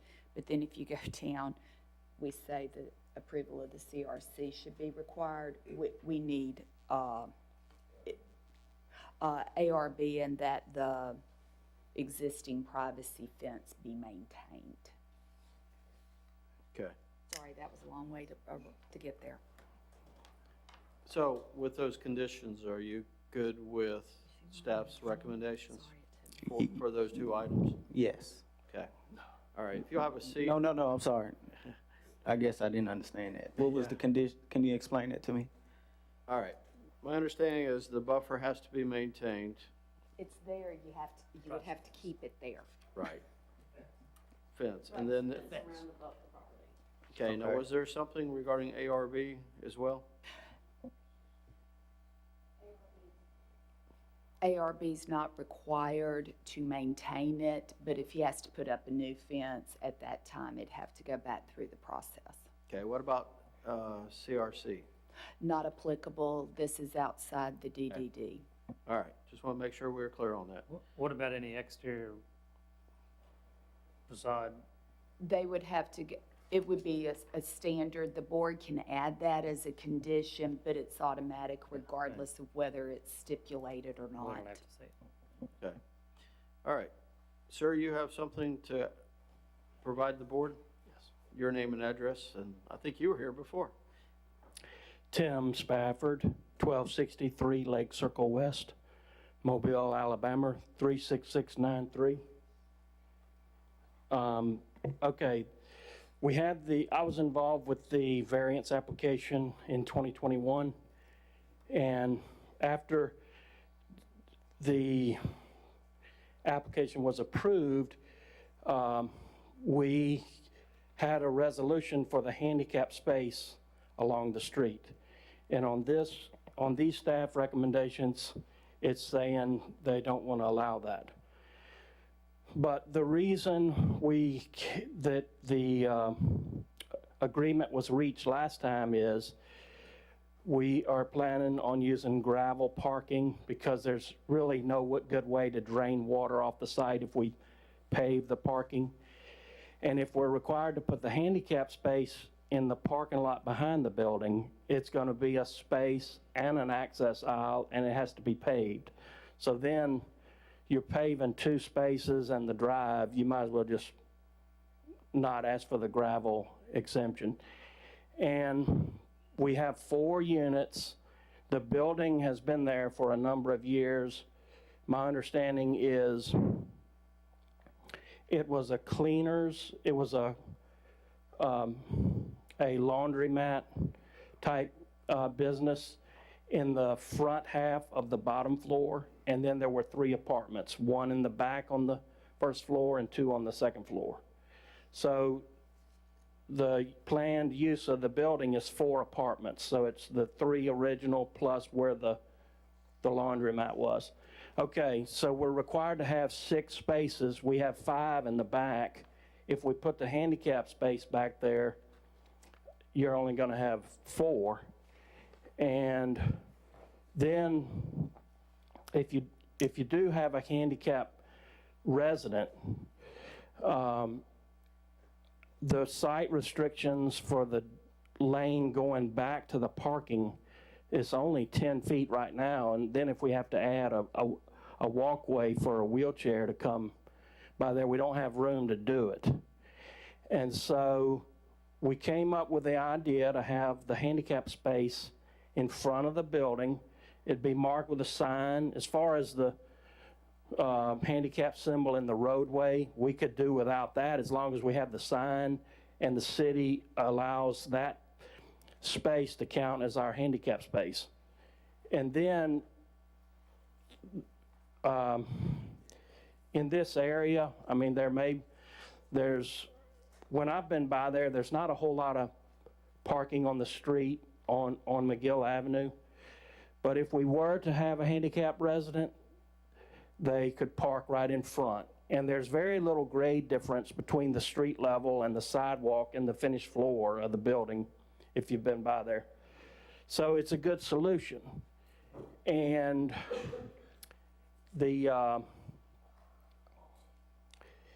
so most of the time, that space would be open. In the comments it says, although you're allowed to park on residential streets, we don't stripe for it. Well, if we stripe for a handicap space, they're not going to park there. And then if we do, another thing, if you put the handicap space in the back and you don't have a handicap resident, you've eaten up 2 parking spaces. And if a handicapped person were to come by, they wouldn't know it was back there because it's back behind the building. So anyway. Jim. Yes. According to what I'm reading in opposition here, as it relates to parking, you're saying that it's not very much going on right now. But the opposition is saying that if you were to get there, then there will be an increase in the congestion and it would hamper emergency vehicles getting in and out because of the Sisters of the Poor being there. I'm reading what they're saying here. And they're saying if you come in with 3, 4 duplexes, and you're talking about the laundromat not being there, the opposition here is saying that's going to be a problem for them. I just want you to be cognizant of what I'm reading and what they're saying, listening to you, okay? Will that be a problem, what they're saying? That's my question to you. It would be no more of a problem than the typical downtown area. If you go down some residential streets after everybody gets home from work, sometimes you better have a smaller car, you know, if you want to feel comfortable going. But I mean, really, you have Little Sisters of the Poor, so they're not going to be parking on the street. So they're right now they can park on the street. If we put the handicap space there, chances are they won't be parking there. Okay, thank you, Mr. Chairman. Yeah. Question for staff, if they have a variance for substandard parking, is it up to us to get into the details of the ADA spot? Can we approve a variance for 5 spots, and then that's regarding their building or their site development permit would be where they have to figure out the handicap spot? Mr. Rossler can probably state better, but The handicap parking requirements are not part of the UDC, so they are not, waiving them is not under the board's jurisdiction. Now, in the prior, can you pull the LOD up? The prior approval, one of the stipulations in the conditions granted by the board was coordination with city staff regarding compliance with traffic engineering comments, specifically the provision of required handicap accessible parking, parenthetically, if surface variance is allowed, at a minimum, the required handicap parking and an accessible route must be provided to the building. That negotiation can happen outside of this board when they go for their building permits and their land disturbance permit, right? That's what we're saying. Those negotiations resulted in that plan right there. Which is fine. I'm trying to help you here. I'm saying- Let's redirect your questions to the staff, right? Okay, just want to make sure, sir, we have to let him make his question. I'm trying to help him. You got to let him defer to staff. And then that would probably also have to have some sort of right-of-way use agreement to put up a sign in the city of Mobile right-of-way. I mean, we cannot make a variance that allows them to do anything in the right-of-way or on the street, I would believe. They're pointing at you. My question was, wouldn't they have to have some sort of right-of-way agreement, even if this was something considered by the traffic or the city to allow a painted handicap space and sign in the right-of-way? Honestly, I don't know. I'm not sure about it. When I looked at it, I saw heard about it. It was just the width of it was just too large, and it was also really requires 9 feet in either direction. This shouldn't cross something like having any kind of straight parking there. That's my understanding. To your point, Mr. Atchison, though, any alterations in the right-of-way, striping, signage, things of that nature, I know the right-of-way permitting process would have to be employed. The nits and gnats of that I can't speak to, and the board cannot as well. But in regards to the parking, that UDC is asking for 6 spaces. They have a variance request for 5 spaces and aggregate parking. That is correct. And then. That's it. Right. The point the applicant's making, though, is if you do have a handicap space in the back, you're then down to 4 spaces because physically you can't provide that.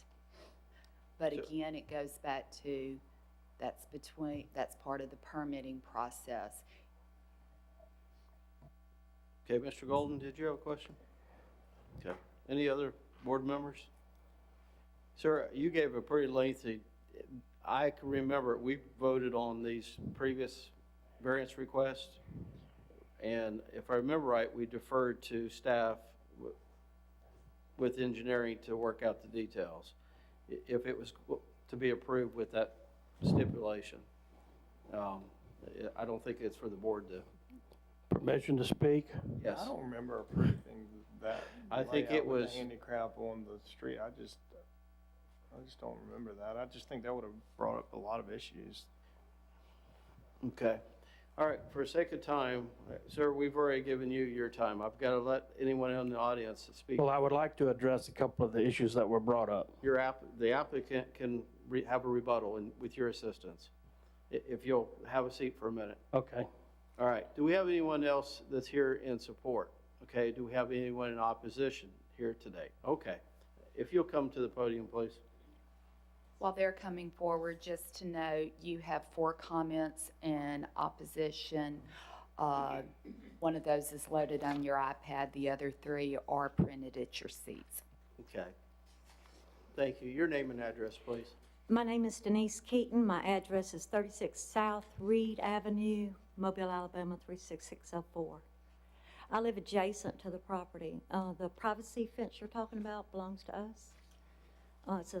It's a concrete fence, and it is really private, but, anyway, as far as privacy from the 4 apartments, I'm not gonna have any privacy, because the second floor looks right directly into my backyard. So the whole privacy fence thing is mute, unless he wants to take it up another 3 or 4 feet, but, okay, so parking. I know y'all have regulations, but I'm just gonna say this. A realistic view of parking might be 3 per unit, and y'all asking for less, and that's fine, but the whole parking issue in our neighborhood can be a problem, especially when they're parking outside my bedroom window on the other side of my privacy fence, which I can see over from my bedroom window, okay? So, anyway, that was my opinion on the parking. I appreciate the effort, though, for the handicap. My husband is handicapped, and just walking down the sidewalk can be a problem, but that's another issue. Okay, so gravel, not a problem. Reduced landscaping, that place has no character whatsoever. It looks like a white box, a 2-story white box, cinder block, with no features whatsoever. So if you're going to reduce any landscaping, there's no hope of it having any character at all. Okay. Last but not least, change from single residence to 4-plex. We've been there since January 21st, 2001, so we missed the first variance. 21, I'm sorry, just 2 years, a little over 2 years. So we missed that first whole variance thing.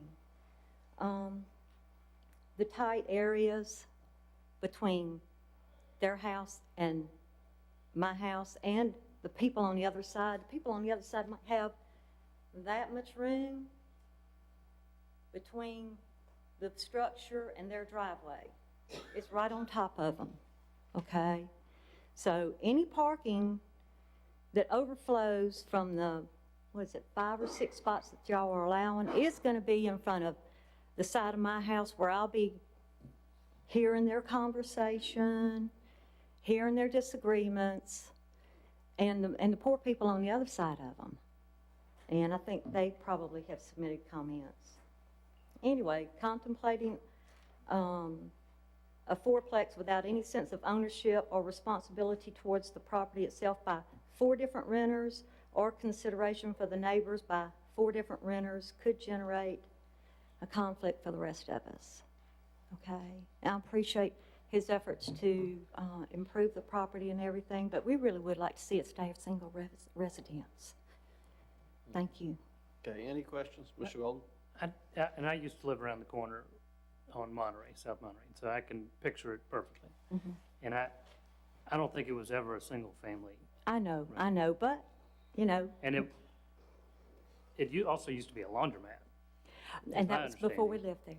And so, you know, I just thinking what we have and what we might get is a little perspective, I think. Okay, thank you. Thank you. All right, we have someone else that would like to speak? Yes.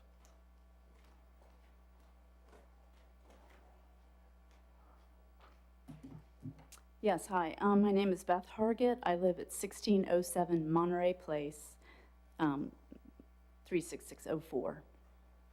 So I live I can see this cinder block building from our home. We live in a beautiful historic district, like you just said, the person on South Monterey. It's a beautiful area.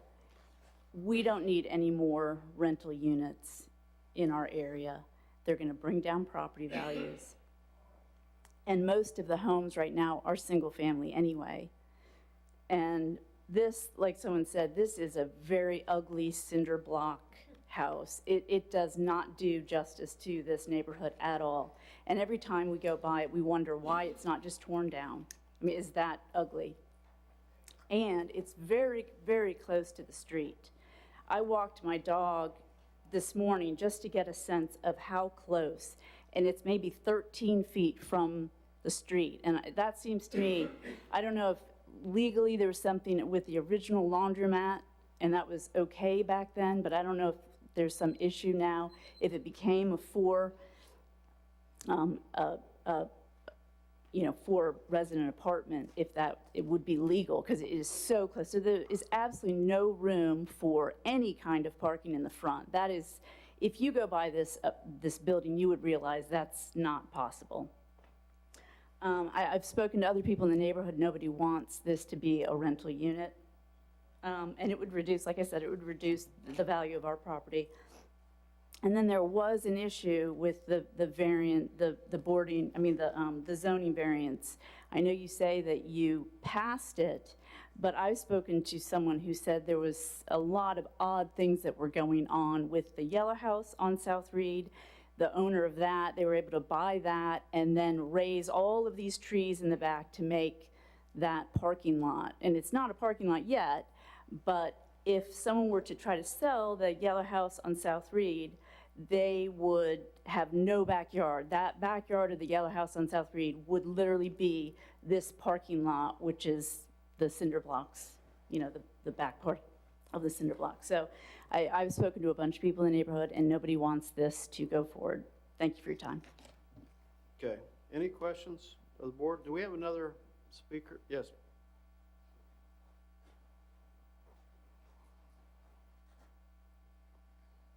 Hi, my name is Kay Spencer. I live at 1608 Monterey Place, 36604. And I would say that I share the same opinion of being against this going forward for many of the same reasons. Primarily, my concerns would be parking, as well as thinking about the young neighbors that live next door and around this house. What kind of impact parking problems or numerous residents would have on that.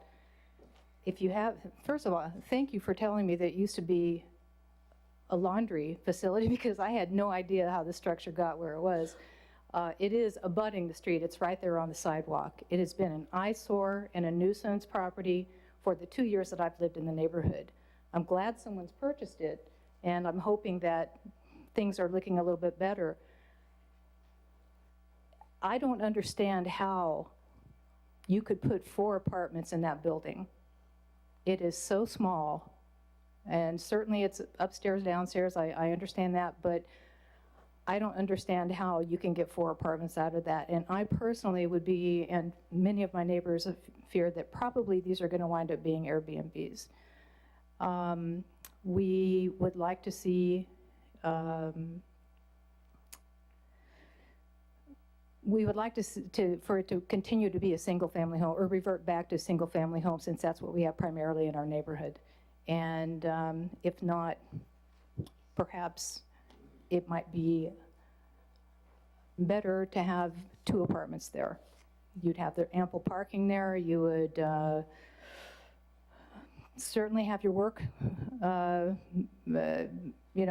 to make them even presentable like that, but I don't see how 4 units are going to be possible there. We don't want them. We think it's going to continue to be a nuisance. And that's all I've got. Thank you. All right, thank you. Any questions?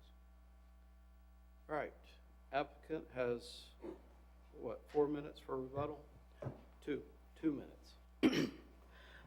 Yes, I'm kind of shocked about her comments, because she told us as we was there that after we get done fixing it up and letting it no longer be a eyesore and bringing it back to its glory, that she would like to purchase it.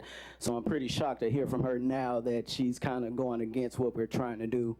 Also, to the recent lady that came up here, there are several multi-units on that, not on the street, but the street beside it, but all around. There are several multi-family units that's operating around there. And also, I don't think parking will be an issue since it was already approved before. Okay. I've got a question. Yes. Mr. Darrington, just back to the ownership. So who is Kyle Mokhtarian? He's my partner. Okay, so you two are partners, so y'all will actually be doing the work? Correct. Okay. And do y'all have, I mean, a couple of people have spoken about, you know, the plan of potentially being Airbnb or what kind of, tell me about what do y'all propose? We will be putting long-term renters in there. Single? Tenants. Just single unit? Correct. One bedroom? Correct. No, it will be a two-bedroom, one bath. So if you have two. And it's already set up for that. It's not like we're adding anything. So I guess you could potentially have 8 vehicles. You had 2 people per unit, 4 units. That's possible. Yeah. Okay. Thank you. All right. Quick question for staff. Does this board have the ability to restrict short-term rental? The UDC, which is applicable now, does not allow, it allows short-term rentals, I believe, as a conditional use permit.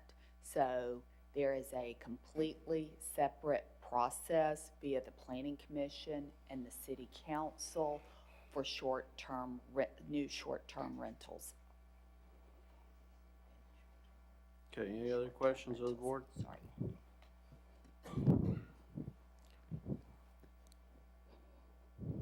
What would this property currently be by right allowed? Single family? Yes, one dwelling unit.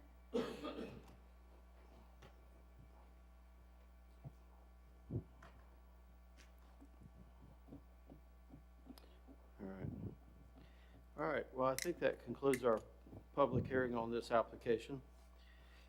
We have comments in opposition that were submitted through email, and then we've had both a representative in support and then some of the residents in opposition. We have heard this in the past. We have a different board now, I will say that.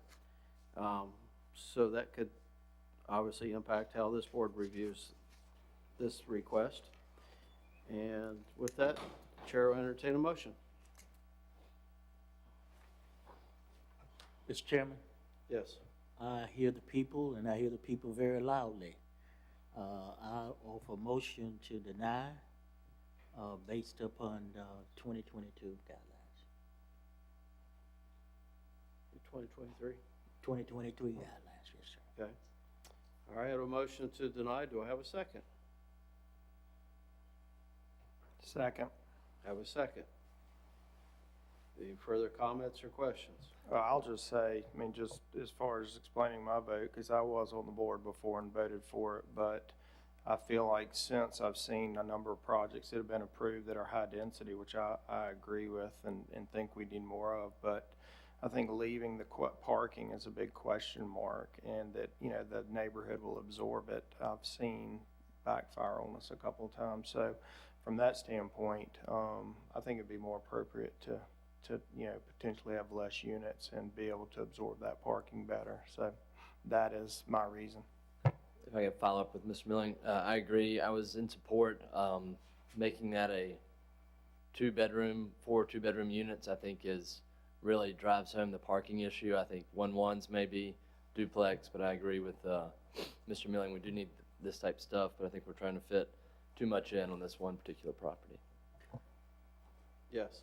I just want to make sure that our findings are that the variance would be contrary to the public interest. Special conditions do not exist such that a literal enforcement of the chapter will result in an unnecessary hardship, and the spirit of the chapter shall not be observed, and substantial justice done to the applicant and First surrounding part of the neighborhood. motion, yes, sir. Yeah, that motion with those statements as read, and a second. Any further discussion?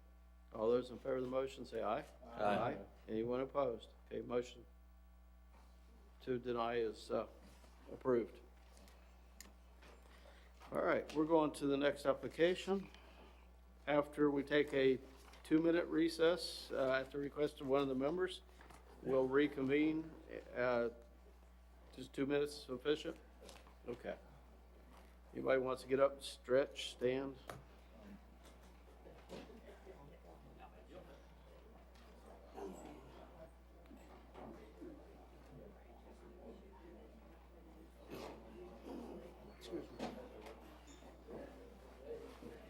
Still got a lot of people here.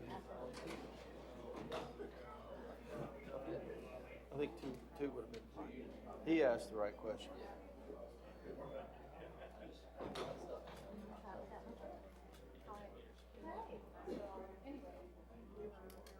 I don't know how they have allowed that structure to stay there for so long. It's really a misfit for the community.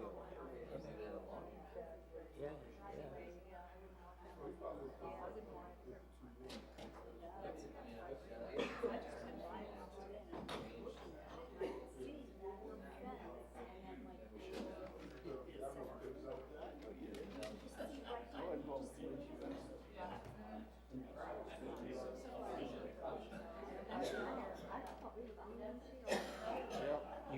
You make the classes the last couple of weeks? You make the classes the last couple of weeks?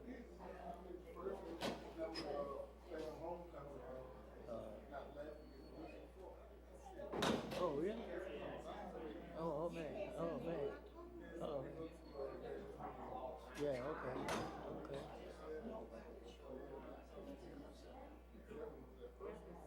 Yeah, okay. Okay. Yeah, I know a lot of people went down there too, man. Yeah, a lot of people. Yeah, Miss Gwen Smith, you know, she's an alumni down there. You know her? Malone Smith? My widow, yeah. Yeah. Yeah, she all her boys are down there. Yeah, she's yeah. Oh, okay. Okay. Yeah, okay. Yeah, the last 3 weeks, man, there's been a lot of money spent behind those games, HBCU. Down there where you went, towards Birmingham and then here in Mobile. And they say Mobile, it wasn't nothing down here for like hotel reservations. They said it was packed. Yeah, they said it was packed out, man. They had D.L. Hughley.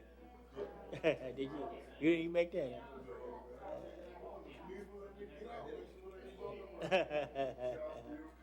Yeah, well, she the nurse now. You got to listen to the nurse. Yeah.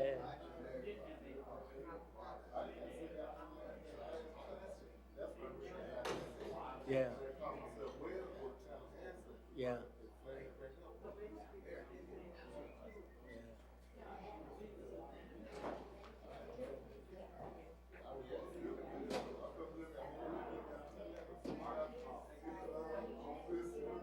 Yeah.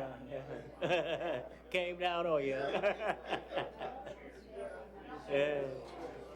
At least it held up though. Yeah. So all the family went, the Williams family and everybody, all y'all went down there.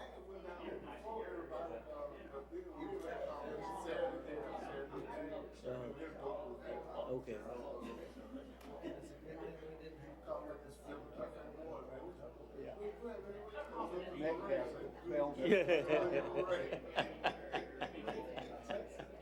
Yes, sir.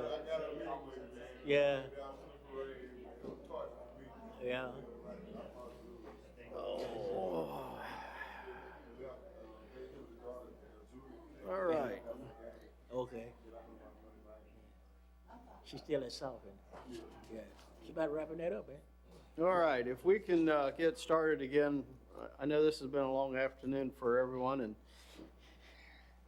but we got to give everyone their time. So we're on application 6555, is that correct? Yes, sir. Northwest corner of Ross Street and Bernice Hudson Drive, if the applicant, and I think Mr. Byrd is representing.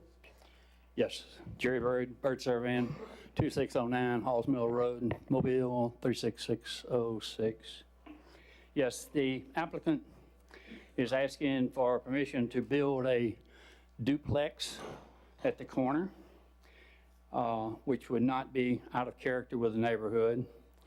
There's an existing duplex just to the north of this, and kind of diagonally across Ross Street, there's a lot that was originally 50 feet by 150. There's a house that faces north, and a garage apartment on the lot that faces Ross Street. And this property is noted as mixed density residential, as shown on the future land use map. So apparently it is proposed to have a mixture of densities for duplexes or more, if that's the case. But what he is proposing to build, nice looking duplex, very similar to that. I wouldn't want to say it's going to be painted gray, but you know, I don't know what it's going to be. But he furnished me this plan to go on there, and that's the one that's shown on the site plan that I submitted. Mr. Byrd, can you have that handed up to the front so we can? Oh, yeah, sure. Yeah. How many units for this particular duplex? 2. 2. Okay, just want to reconfirm. Yeah. Oh, there's a floor plan. Somebody count them. I don't know. Okay, But proceed. it was submitted also with the application. 3-bedroom units. Total of 6 bedrooms, 3-bedroom units. Okay. This gentleman is renovating the duplex that's to the north of it also.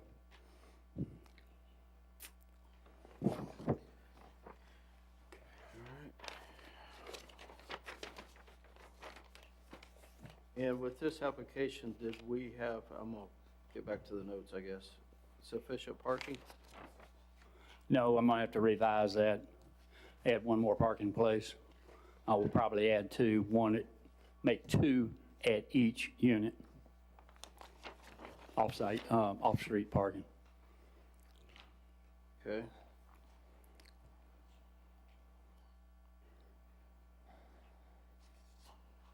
All right, questions of the board for the applicant?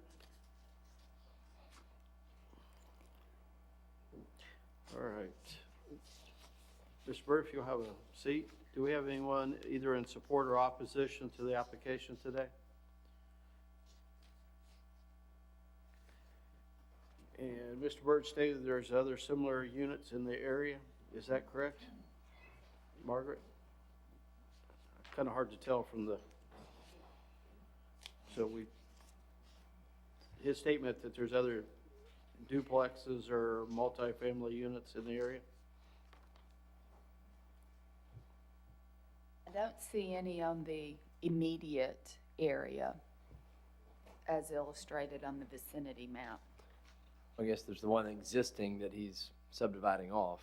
That is correct, and that was approved by the Planning Commission at their last meeting. So this was the site, this is the site, the overall site. At the November 2nd PC meeting, they ran a lot line this way, so you will have a duplex on the northern half, and then with this that's existing, and then you would, if this variance is approved, you'll have one on the southern half. Okay. I just have one comment, Mr. Chairman. It's just, you know, it seems like this is completely consistent with what the UDC is proposing, with this being a mixed-density residential area that, you know, is looking for residential areas that should offer a mix of single-family townhouse and 2 to 4 residential unit dwellings. Seems consistent. Okay. All right. Do we have anyone in the audience in opposition today for this application? And do we have any public comments? No comments. Okay. When the UDC had, or not UDC, the Planning Commission reviewed this, was there any? There were no comments at the Planning Commission, and the only thing they were looking at was the subdivision of the property. Okay. And I think Mr. Byrd's comment about adding additional parking, I think is relevant. We're finding that if you've got 2 bedrooms, you just about always have 2 cars per unit. Or It's 3 in this one. bedrooms per, but if approved, that was one of the stipulated conditions, was provision of compliant parking. Okay. Quick question, that's 1.5 per dwelling unit?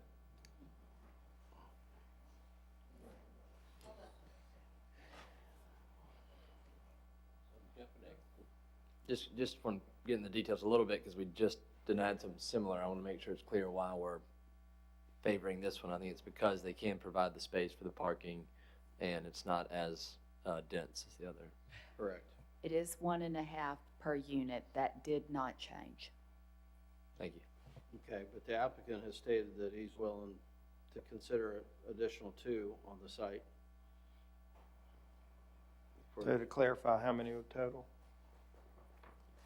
Be 4 on site. Is that correct, Mr. Byrd? Yes. Okay. A minimum of 4. Yes. If the board approves it, compliant parking is 3 spaces. So if he's offering 4 and the board approves it, you may want to so stipulate. Right, that's why I made the statement that, to clarify. All right, we had no one in opposition or support to add any additional statements. With that, the public hearing on this application is closed, and Chair entertain a motion.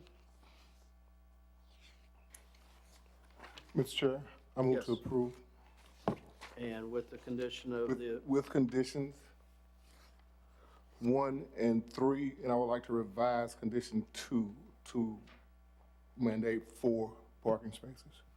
okay, and the variance will not be contrary to public interest. Special conditions exist, such a little enforcement provisions of chapter will result in unnecessary hardship, and spirit chapter shall be observed, substantial justice done to the applicant and the surrounding neighborhood by granting the variance. Is that correct? All right. Have a second? Yeah. I'm getting pretty good at saying that. All right. Second. I have a second? Second. All right. Any further discussion? All those in favor of the motion say aye. Aye. Anyone opposed? Motion carries. Thank you. Who was the second? Initially, I think Mr. Morris was the second. Ms. Carroll was first. Carol made the motion, I seconded it, Morris seconded. Okay. So Mr. Davis would be the second. All right. They were simultaneous, so we'll just go with that. All right, we'll move on to the next application, 6556, 56 North Sage Avenue. And Caleb Brown, are you in the audience? This is 56 North Sage Avenue. Is the applicant here today? Or did we wear him out by our lengthy meeting? All right, we'll move on to the next. Yeah. Oh. Okay. Yeah, we can go ahead and get your comment at this time, if you don't mind. The applicant's apparently not here. You want to go ahead and speak? You've taken the time to sit through all this. We appreciate it. Good evening, Sonia Roberts. I live at 6124 Scenic West Drive, Mobile 36693. And I have noticed that business was coming because it's painted 4 different colors that I've never in my life seen before.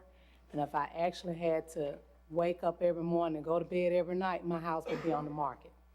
But I work in the area, plus I own 7 properties on that same particular strip. So we was wondering, all the neighbors, we were wondering what it was gonna be.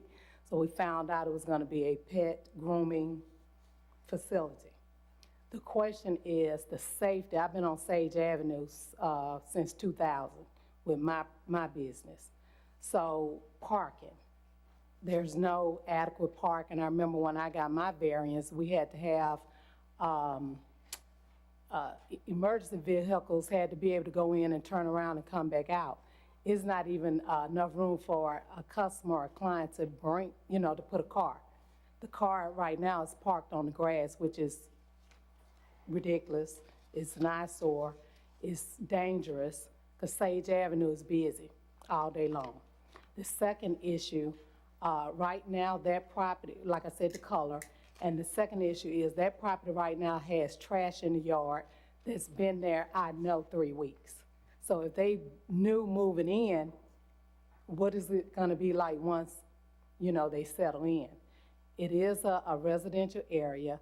Like I said, I've been there since 2000. Yeah, do you have a tax accounting business? No, sir, but I own that property and I lease it out to that guy.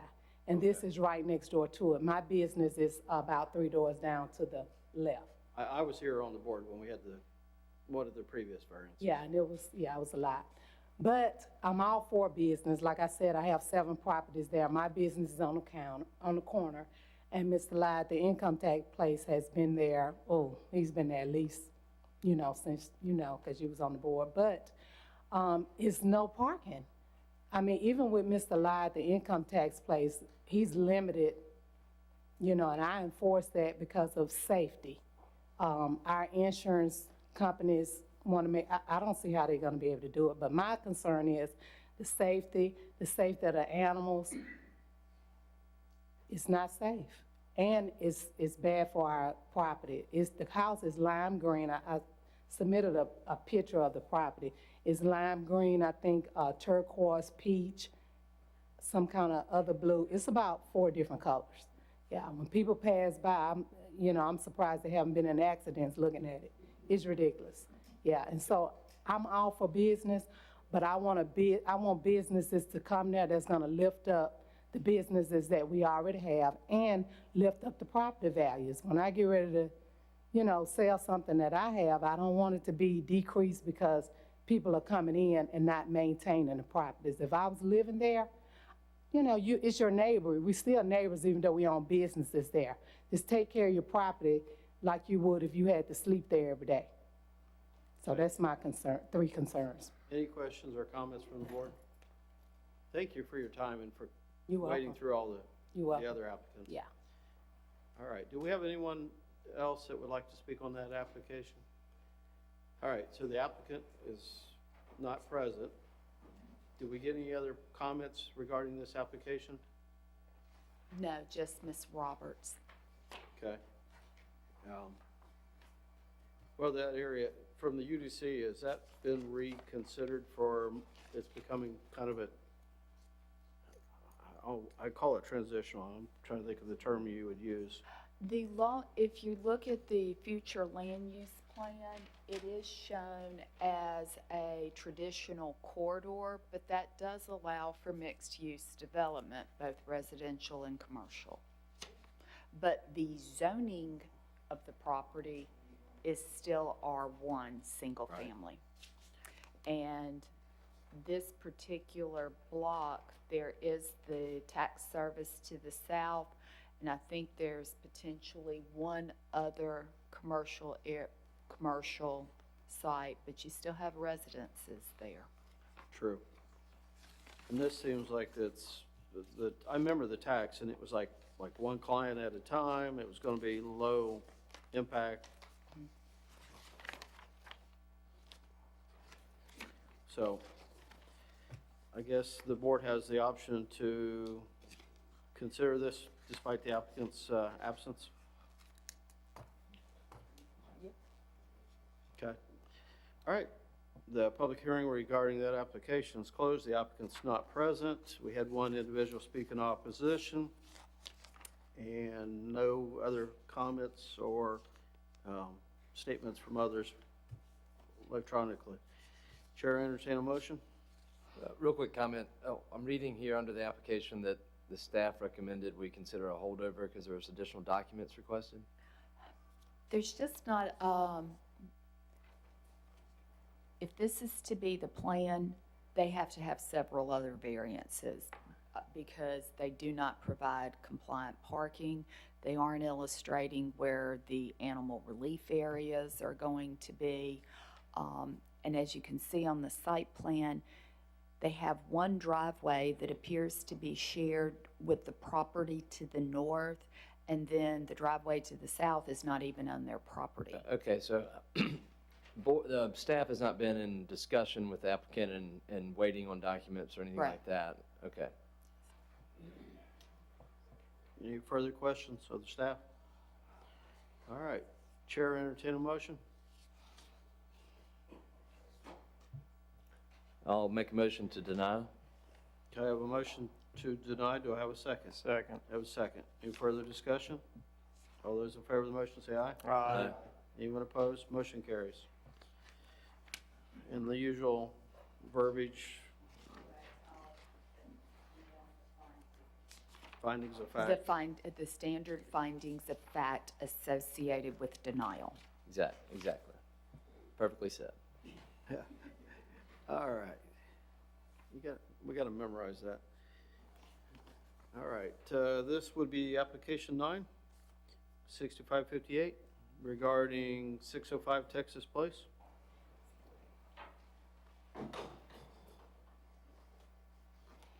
Good afternoon.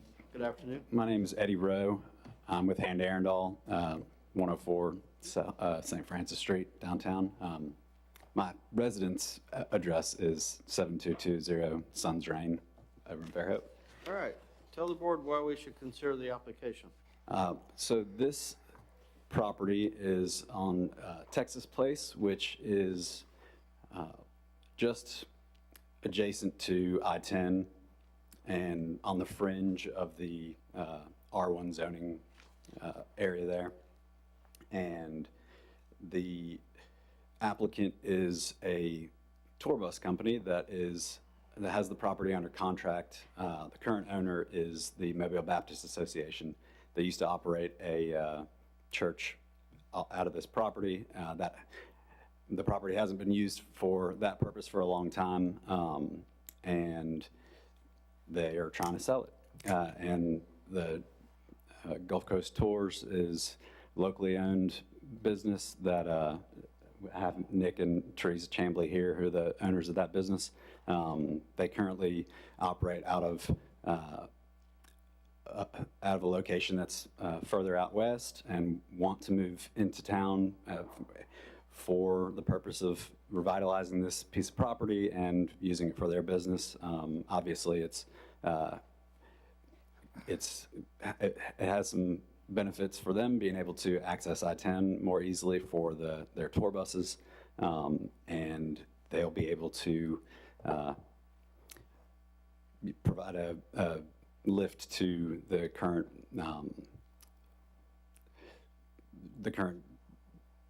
status of the property. One good thing about this setup that we're proposing is, as I've heard from some of these other applications so far today, there are no issues of parking. Plenty of parking spaces on this one, so we got that under control. And there is some history. I think it's referenced in the staff report. This has been proposed. It's gone before the Planning Commission a couple of times before, been approved by the Planning Commission, but for various reasons hasn't gone forward for the full zoning change approval. And so it's coming before this body as an example of an unnecessary hardship and a situation where this particular business proposal can support a lot of the goals of where the city's trying to go in terms of developing these types of properties, and while at the same time not creating any particular challenges or problems for the surrounding community. It's, like I said, it's adjacent to I-10, which means it's also right across I-10 from the waterfront industrial district there.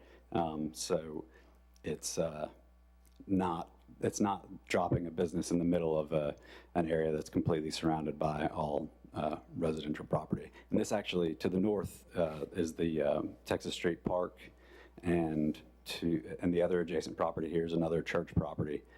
So the bordering properties aren't technically residential either. Okay, now, the one question that stood out to me was the maintenance and how that's going to be accomplished, because the site's not set up for that type of service. So I guess I would ask what you are specifically concerned about in terms of maintenance, like what type of maintenance? Tire changing, tire rotate, oil changes. So what I would consider more of a commercial maintenance service, B3. Okay, and the reason I ask that is there's a distinction in their operation as far as like cleaning the buses versus doing oil changes and tire rotation and that sort of thing. So as far as the actual automobile maintenance, the the way that the site plan is set up, there would be, I think, they'd be open to either having a maintenance bay, like a designated location where that sort of maintenance would happen, or potentially moving it inside of the existing structure. Does that answer your question? Yeah, I guess so. Okay. Any questions of the board for the applicant's rep? Okay.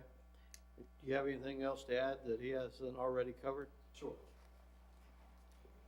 Your name and address. My name is Nick Shambly. My address of residence is 256 South Broad Street, Mobile, Alabama, 36604. I'm the CEO of Gulf Coast Tours. We're a charter bus operation, just to give you guys a little bit of background on our company. We primarily service athletic and educational travel. To answer your question regarding maintenance, the majority of our maintenance that we do on site is preventative. Most of our heavy duty work is outsourced. That's done by a company called Ideal Truck, and that's less than a mile away from this location, just on the other side of the interstate. That would be a big advantage to us to cut down what's currently our 30-minute one-way transportation to our main repair shop here in town. Currently, we're located in West Mobile, near Howes Ferry and Schillinger. Right now, we're 10-plus miles to the closest interstate, either direction. So this would be a great advantage to our operation to really reduce that mileage and allow us to more readily access our clientele. How many buses do you operate? 23 currently. 23, and you'd have, how many, 23 on this site? 23 on site, yes, sir. Okay. All right. Any other questions of the owner? The buses are of various size. They're not all full-size motor coaches that you may be picturing. We have 15 of those. Beyond that, we have a number of trolleys that you may have seen in the downtown area for different weddings and events like that, as well as some smaller mini buses as well. Okay. Do we have any questions of the board?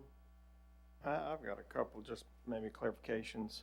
So with this type of use, so looking at the site plan with the parking, does the bus go out and pick up people at a certain location, or would people come here and leave their cars and then, Sure. leave from this location? Right, so we do not allow pickup or drop off from our facility. We're private for hire charters, so again, 90. You're gonna go to high school, or you're gonna? Yeah, 90% of our business, as I mentioned, is educational or athletic. So for example, University of South Alabama football team, we work with those guys all the time. We go out to their football field house with the 4 or 5 buses they contract from us, pick them up there, take them with our police escort wherever they're playing the game, get them back, and then it's the only people that are in and out of our facility are employees.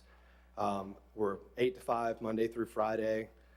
Beyond that, clients that actually access our property, less than 10 per week. That's usually in and out to make a payment. Mm-hmm.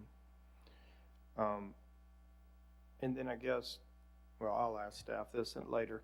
As far as expansion, this type of use, I mean, I'm just thinking about it being conducive to the area around it. If he was to grow, and add buses to it, like what limits his size here? Is it parking? Is it, like, how do you control it, I guess, and what could be a potential, if we approve this, what could be the potential down the road?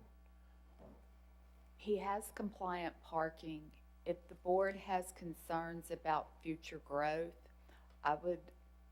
then the board should consider applying associated conditions, such as potentially the maximum number of buses. Yeah, it just seems like it's a really spacious site and would accommodate a lot and probably not be just looking at your site plan, would you say it's 150 or so parking places? Is that right? No. For standard vehicles, probably so. For charter buses, I believe we could probably fit 50. 50, okay. And you've got would you say currently? I'm sorry. 23. Okay. All right. The And then, market size that we exist in, I don't anticipate growth beyond the number of 30 or so. yeah. The other thing that, and I guess on the same light that Mr. Guest was just the maintenance side of it, you know, just trying to understand that better, because it does Sure. seem like to me that that is a heavier use than, you know, say, you know, storing the buses there and, you know, having Right. employees coming and going like that. So Right. could you speak a little bit more to, you know, I Absolutely. mean, is that going to be done indoors or? So what we would like to do is add a single garage bay to the existing building that would allow for one bus to access that. Most of our maintenance can be done on-site in the existing outdoor parking spots because, again, we don't do any of our heavy maintenance on-site. We outsource that work.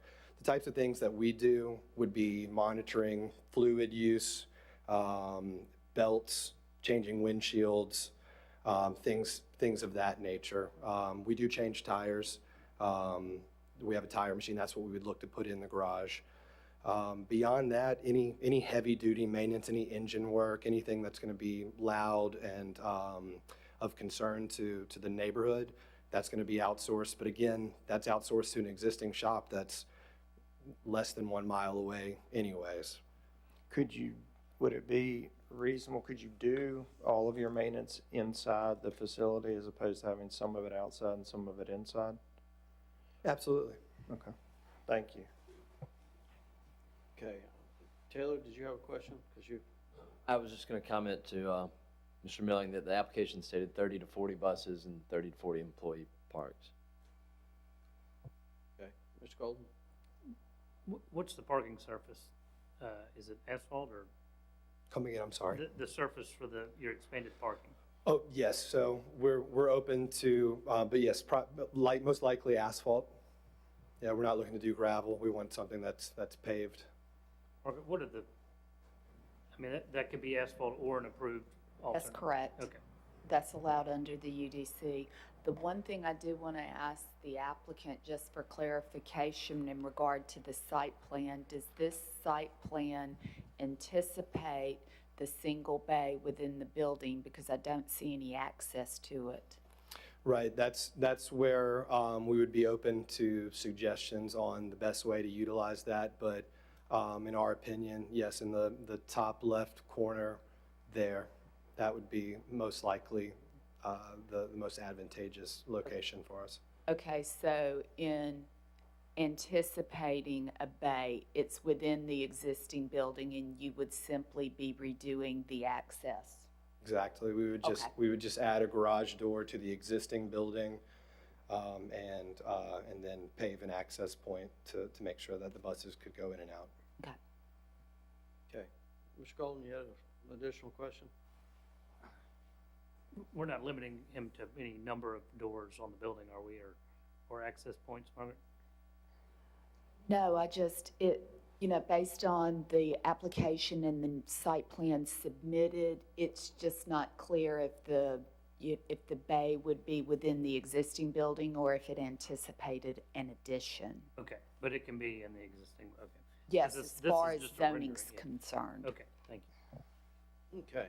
Any other questions? One brief one. On the site plan, are these overhead lights, like parking lot lights? That you see in the parking lot, is that what that is, light fixtures? Believe so. Parking lot lights?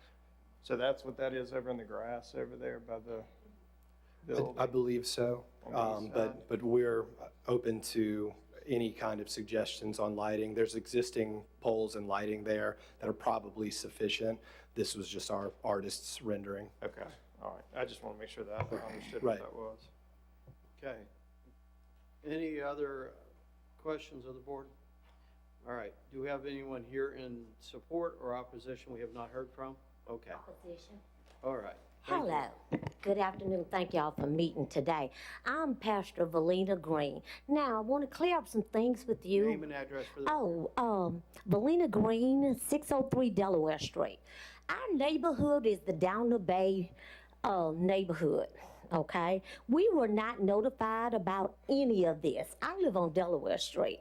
And also to He's lying because we have an interstate there. That's a residential community. It's no lighting there. The children play in the field there, and we don't want all that traffic. He has 23 buses and 4 trolleys. So if we're gonna do things, let's do things decent order. Now, I contacted. If you will, direct your comments. Yes, sir. I contacted one of his customers, Mr. Wesley Young, who does business with him, and they do trips and stuff, casino trips. So all the traffic, say for instance, you want to go to the casino and ride his bus, then you'll come over there and park, and then get on the bus and go.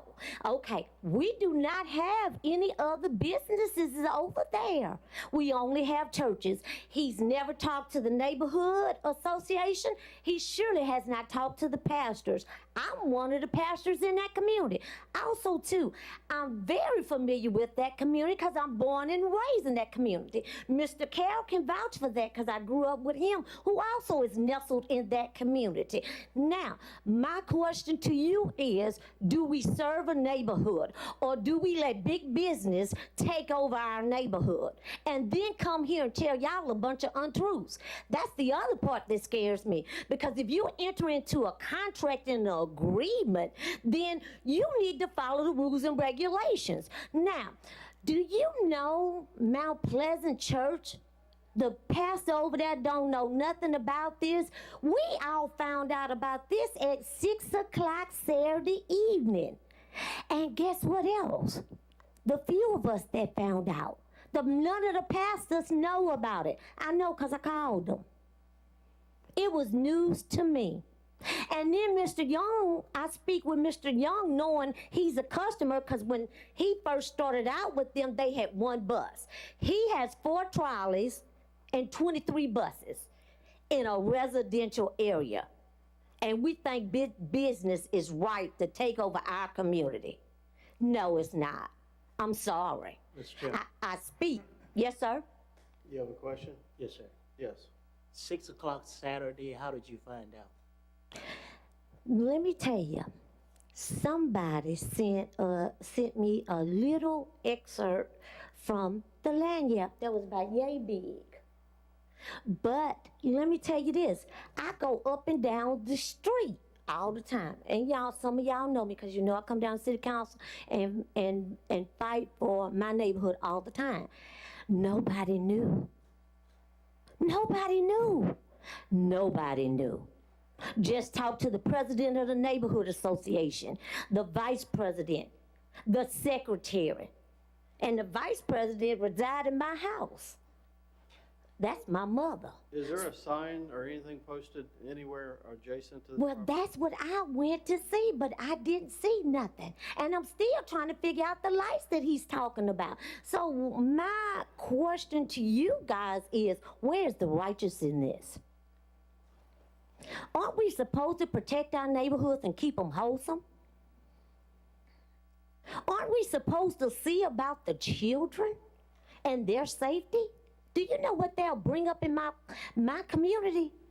And down the bay is a small community, but when he's talking about a bus, we're talking about on the other side of I-10, which is not down the bay. Okay. While we have you, is there any questions of the board? I have a question. Yes, Mr. Morris. Yes, sir. Not to you, but to the Thank you. Okay, thank you. All right. We have others that would like to speak? We have room for 4, so Yeah, please. it's 4 here. Thank you. Your name and address, sir. Chairman, guests, members of the board, city staff, citizens and stakeholders of Mobile, good afternoon. My name is Reggie Hill. I am a native and resident of District 2, where this property at 605 Texas Place is located. 1007 Center Street is my address. I rise today in opposition to the proposed use variance request related to said property. Before presenting my sentiments, which I believe reflect the position to the mass majority of Mobilians in that area, I do want to extend the hand of gratitude towards City Planner Jackson Taylor, who was quite helpful in obtaining vital information pertaining to this case. Now, based on staff reporting, the applicant has justified their use variance request based on the idea that the site has never been used as residential. Unfortunately, this does not suffice nor meet the mark for showing the precedent of rezoning and restructuring an entire community. The city of Mobile is in what I would call the eye of a storm which has been named a public safety crisis. Local reports from the past 2 election cycles until now insist that District 2 not only has the largest homeless population in the city of Mobile, but also the highest volumes of criminal infractions in this place we each call home. Too many of these instances being fatal. While this particular neighborhood is crying out for a beneficial social service resource center, it's arguably fair that our entire municipality needs a service outlet of this kind in that area. History supports venues such as the property at 605 Texas Place being utilized for such community-related efforts, as examined through the decades of meaningful contributions to the area made by the Mobile Baptist Association. While I and many others are not against Gulf Coast Tours as a business, we're absolutely against this establishment revamping our district makeup so abruptly and considerably without enough specificity and the necessary details to even file a petition, I believe, before our city's Board of Zoning Adjustment. Look, we get it. It's all about the easy money in Mobile, Alabama. This honestly is why the community is confused. Why haven't the owner and realty company considered a public-private partnership that would guarantee the desired sale price and reshape a horrific trajectory that has played conflict, resolve, and peace of mind in our beloved city? Yes, at this use variance, yes, as this use variance is proposed, we could add 50 jobs, sure enough. But imagine shifting and positively impacting thousands of adolescent lives and the lives of their families. Is this not the main function of public service? Do we not have a moral obligation, especially to the most underserved living in high poverty conditions? For the sake of time, we behoove you to take heed to the staff reporting. There are too many inconsistencies and uncertainties to risk potentially planting the seed to destroy an entire community as we know it. The city of Mobile has enough legal scrutiny, pending and relevant, and as it is, and we can avoid an additional senseless attachment of the such by denying this variance request. Keep in mind, there are viable entities who should acquire this property and wouldn't be subject to any zoning changes as seen through example of the current owner, the Mobile Baptist Association.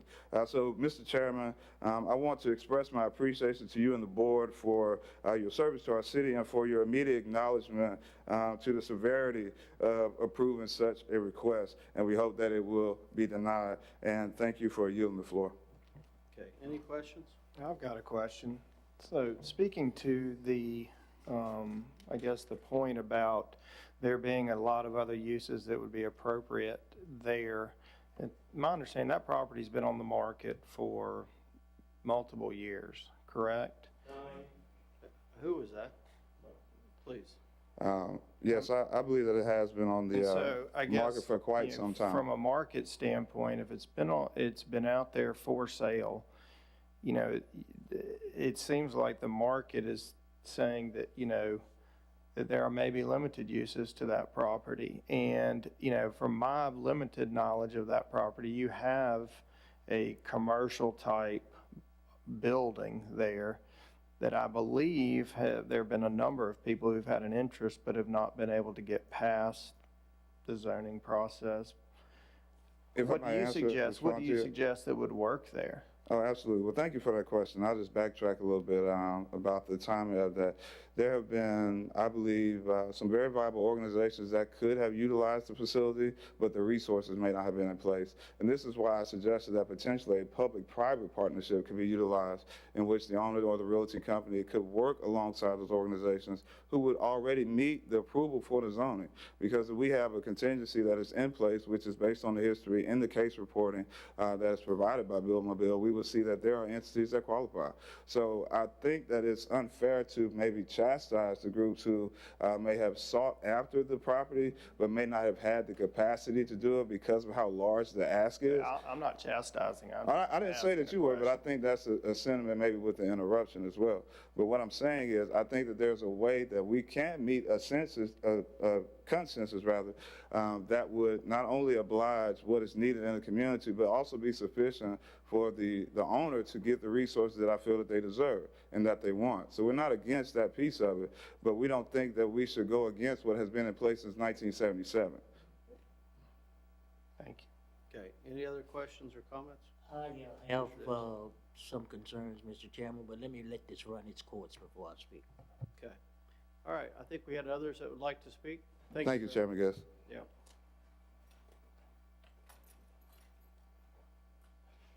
Good afternoon. My name is Roxanne Hafler Runderson. I live at 460 South Hamilton Street, Mobile, 36603. I've been living at 460 South Hamilton Street for approximately 72 years.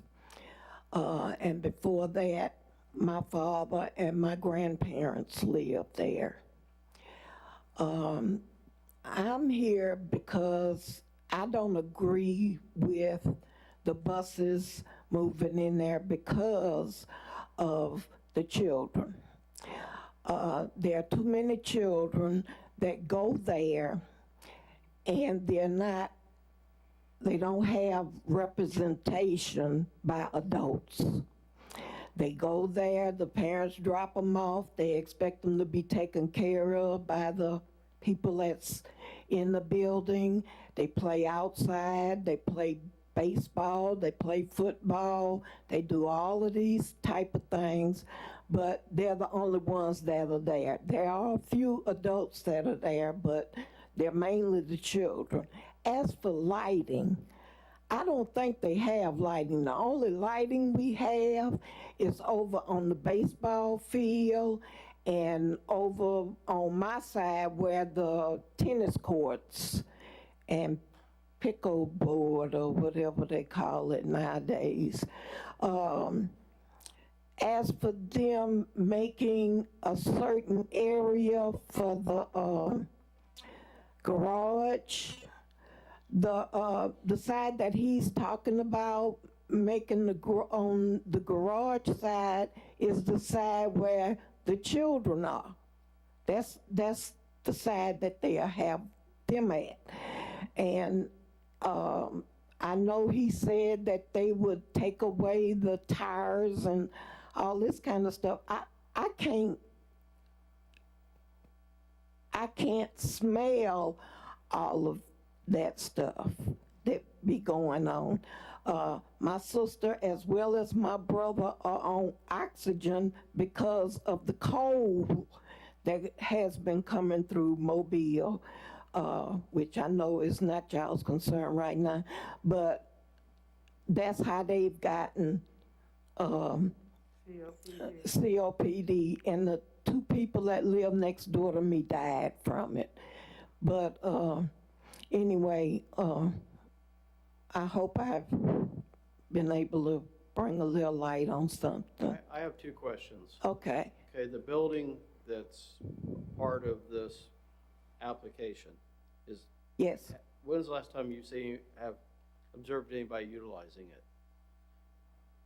Oh, it's been a while, but I know a couple of times when I was against it then, and that was because they were trying to turn it into a place for people to go in and for, what is it, accessible as far as nightclubbing or dancing and all that kind of stuff.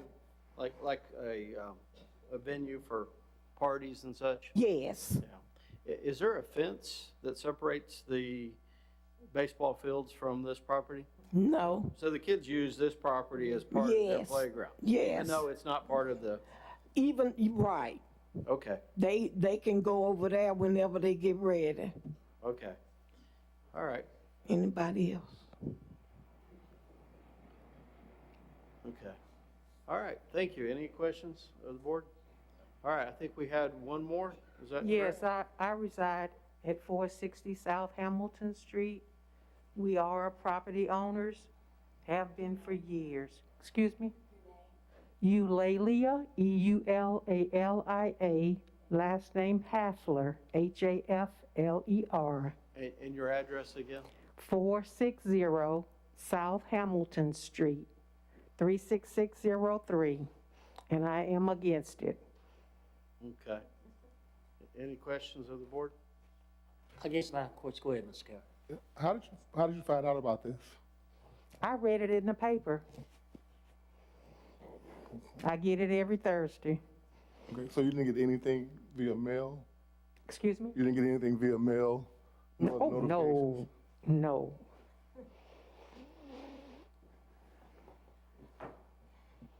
Okay, Mr. Davis? Mr. Carroll asked my same question. That's what Okay. I'm concerned about.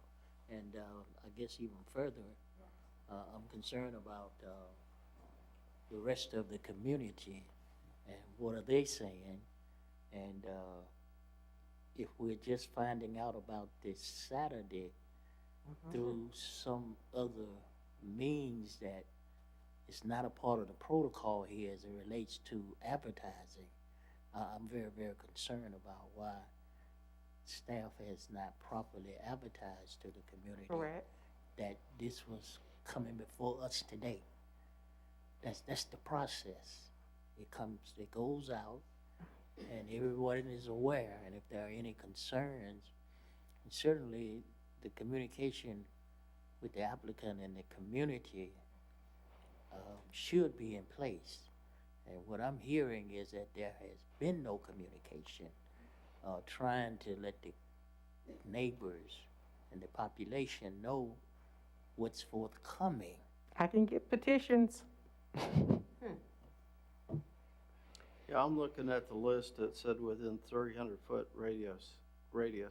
Holly, Church of God, Thompson, Andy Thompson, Kenneth Edwards, Mobile Housing Board, Shiloh Baptist Church, City of Mobile, Mount Pleasant Baptist, Mobile Baptist Association, Dominic Pope, Bobby and Margie Ross, Ernest and Catherine Smith, City of Mobile, Delaware St. Baptist Church, and James David Thomas and Renee Thomas, Samuel King and Romelda, Larry Ayer and Jerisha, Leo Otis Lee Jones and Everleen, Delaware Street Missionary Baptist Church, and Juanita Rob, Glenn Clark, Edward Otis and Doris Otis, Donald Chapman, and Claude Hollings.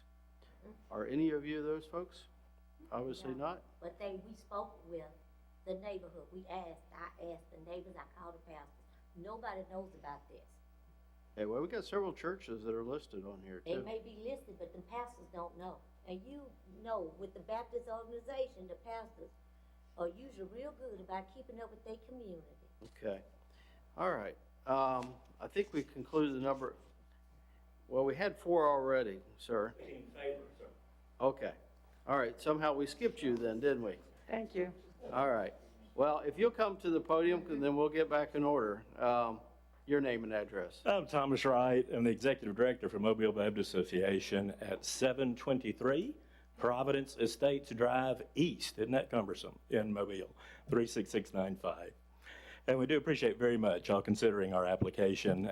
Context for the association, as many of y'all know, we're composed of 114 congregations that make up 72,000 members who are citizens of Mobile County. So we could have filled up the room, we could have filled up your email address if we needed to be sure we had full representation. our international ministries area is coming up on its 50th year of serving internationals in Mobile. The seafarers coming in at no cost to them. As Homeland Security began to recognize that we couldn't have as many seafarers coming off the ships as we used to, we recognized that we didn't need that facility. We still have chaplains who go on the ships every day, and in fact, we're in the Christmas season now. We anticipate handing out to over 90 ships between now and Christmas. We'll give a gift to each individual seafarer that comes into the port. So we did not need that facility. So in 2014, so 9 years ago, we voted unanimously. And if y'all know Baptist folks, we voted unanimously that we would sell this facility so that we can take those proceeds and expand our ministry to seafarers by using the chaplains, getting materials onto the ship, and also by expanding our highly decorated disaster relief work that comes to us whenever we are needed here and internationally as well. So for us to be able to work, we have received, thank you for the acknowledgement, we have received multiple full price offers. We have received the Planning Commission's approval for those offers. We have had community opposition, and thank you for acknowledging that they want us to give it to them. They want us to donate it to them. There's never been a valid offer for us to have a competitive presentation to us from any of these other groups that are out there. So there may be the opposition, when they want it, may be please considered. These individuals that want the property, and they're blocking us from being able to sell it from a non-tax generating property to a tax generating property, which would be very beneficial to the district, I'm sure, in the long run for us. So again, the previous companies that y'all talked about as well, we had a person who already has a business in the district that wanted to expand her work. It was a wedding venue. It was misrepresented as a honky-tonk. It was a wedding venue. Another individual that was going to build golf carts and offered the community that lighted field, there's lights on the soccer field that's out there, offered to give that to the community for whatever they wanted it for. They were going to build golf carts, and anyone who wanted to walk into work, they would train them to build the golf carts there in the area. But again, that was turned down as not being suitable for them. So anyway, thank you very much for considering it. It has been 9 years. It does hurt us every single day that we are not able to use that facility. It's $30,000 a year in maintenance and upkeep that we keep in that facility, and it just hurts us. Please allow for this variance so that we can take these proceeds, continue to do the work we've been doing since 1855 in Mobile. Thank you very much. Yes, sir, I have a question. Yes, sir. Please. I understand clearly the relationship you all had when you were there Yes, sir. with the churches in that area and the people names who have been called. My question is, how was the lighting back there when you had it? It's soccer field lighting. I mean, it's big old, the Alabama Power put those poles up for us, and we still pay every month X number of dollars a month to Alabama Power, just having the lights out there, because they're not being run now since the facility's not being used. I can appreciate that. Now tell me about the children and how that interacts. That's a pretty big area back there. Yes, sir. Where it sits. And I know Texas Street Rec is there and the baseball field is over there. How close in proximity would this be a hazard to the children? That may be better to the owners themselves. For us, from when you were there. Yeah, we've not had any issue at all, of course, with us and dealing with seafarers. As you see from the line there that's right behind you, the park itself can come across, and we have it separated with the wire, the roping that's there, just to designate where we mowed. What portions of it that we mowed. So it was not a facility for children to use while we managed it. And the park, again, is right behind us. But we did have seafarers who came in that we did the soccer tournaments and baseball tournaments for the seafarers when they came through. Okay, there's a structure that's not included on this property. Is that currently still owned by your organization? I don't believe so. The only thing we have is our 16,000-foot gymnasium and office building that's there. Okay, I have a question. yes. Yes. So how long y'all was there? We bought the facility in 1974. So y'all never had any interactive with the citizens there, the living community? Yes, sir. The pastor next door to us used our dumpster. You know, he came by and we let him use the dumpster for free because I didn't come into that. His parking is all, we've always allowed him to park. And in fact, we mowed along the side there in front for him since the congregation has gotten smaller, as you know. And so we mowed along the Texas Place Road there, just trying to be good neighbors to help him out. And you say you go under the nomenclature of Baptist Association, yes, sir. Primarily Southern Baptist churches. Religious organizations? Yes, sir. And that's the only contact you have with the community? I didn't hear the question, I'm I sorry. said, was that the only contact that his organization had with the citizens that lived in the community, with one individual? Yes, sir. Yeah, there wasn't a, when we do disaster relief, we respond to every need. When we had the refugees that came in from Louisiana, we supplied the shower units there at the SEAL Center next door when we had all the folks coming in. So, I mean, we provide help in the community as help has been asked. Okay, thank you. Okay, no, ma'am, we've already given your opportunity. Any other questions for the individual in support? Okay, I'm sorry we skipped over you earlier. No worries, no worries. It would have been better to keep it in line with the applicant's statements. All right. Thanks, sir. I think that concludes our public statements on that application. Sir, you have an opportunity for a rebuttal. 2 minutes. Sure. I'd like to address a few things regarding the children and their current use of that field. There's a park that's designated for that exact need in just steps away. The baseball and softball fields are fenced. And out of that picture on screen there's acres and acres of open fields with all of the amenities that a park could need for children. Concerning their safety, we are proposing to fence in the entire property so no one would access anything from a safety standpoint. Regarding their comments of big business, we're a small locally owned company. We're not a franchise. We started in Mobile. We're from Mobile. As she mentioned, we started with one bus and we've grown it here with the community. We work with many of the churches and schools in this district, and should this variance be approved, we look forward to furthering that relationship with them. And lastly, regarding their lack of notification, that's not on us to do. You guys have your procedures, and I'm sure they were followed accordingly. Thank you. Okay. Yeah, that's a quick question. Yes. Sorry, can you speak to there was a reference towards casino tourism and people coming there and loading buses? That absolutely does not happen. We do take groups to casinos, but there is no loading or unloading of passengers at our facility. Okay, and secondly, the fence you reference is commented as an 8-foot concrete wall. Yes, exactly. Which is above, I would imagine, the standard required.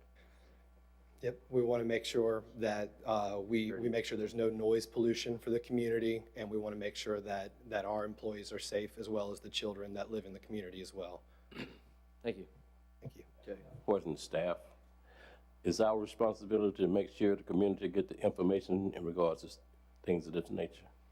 Mr. Rossler can add on to anything that I may omit, but we post a sign on the property. We take their application where they provide the names and addresses of all property owners within a 300-foot radius. During the meeting, I did pull up I haven't checked each individual address, but a 300-foot radius ends roughly at Warren Street here. It goes up and hits the end of that cul-de-sac, which is Elmira. And so I took the property owners at those furthest extents. Notification was mailed to them. So I did double check that. Question two. It is part of our moving the city forward to incorporate everybody working together. Yes, sir. And I'm hearing a little, I'll say, I'm from down the bay myself. And ever since Interstate 10 moved in, our neighborhood has always been thrust down the throat when it comes to business or whoever. Yes, sir. And we certainly don't appreciate that. We're hoping that we go forward, this board and the city of Mobile too, that you have a good communication with the citizens who live around your facility or come to your facility or use your facilities. Absolutely. Well, that would go without saying. As we mentioned, we're in the process of purchasing, so we didn't want to overstep until we got through this process. But again, we work with many of these churches and schools already, and we would absolutely make even greater efforts to reach out to the individuals in the concentrated area surrounding the property. Well, I appreciate that concern of yours, but you know, moving forward, you certainly need to do that if you want to be a businessman. Yes, sir. In our diverse community as it begins to multiply diversity. Absolutely. Thank you. Thank you. Mr. Chairman, on the heels of what my colleague is saying here, I'm very glad to hear that the concerns are already being addressed as it relates to putting up fencing and any other concerns that may have evolved here today. Now, there's a process here. And I adhere to the process and the fairness of the process. I believe in being fair to everybody. And if this has been properly communicated, and if no one responded before Saturday, then we can't hold you hostage. Now, Gulf Coast Tours has a good reputation in this community, and I'm not talking about just down on Texas Street, because I know of the good work that you're doing out in the community. Yes, to sir. Others who are not able to actually pay the price. Thank you. Also glad to hear that no one comes to your location on Texas Street, park and load up on buses going anywhere. Absolutely not. All I want is fairness, clarity, and treating you like I want to be treated. I only have one vote up here. Yes, sir. But I'm going to protect the integrity of that vote. Yes, sir. And that's what I want to say, Mr. Chairman. Okay. Any other comments or questions? I have a comment. Yes. This location is in an open park. Okay, so beyond that 300 feet, that fence can be seen. You know, Augusta Street is the street that you get to on the opposite side of that fence, and that's far beyond 300 feet. So do they not have any say in this before this happens? Do they not get notified? The legal notification is 300 feet from the outside property line, so it does not take into effect there's an intervening city park or something of that nature. So they would not receive notice regardless of whether it was here or anywhere else. It's just a buffer on a map that grabs everything within that 300-foot radius. But again, Can I ask a question? Yes. You have three methods of notification, right? A mail is published in the Lagniappe, correct, and there's a sign posted. for a use variance, Right, 'cause yes, I've sir. had this issue with whether or not somebody, because of the scale of it, could see it. But the sign and then the Lagniappe, I actually read it in the Lagniappe too. So I knew, because I see what our agenda was, and I thought, my, we're gonna be here like we are, 3 hours or whatever.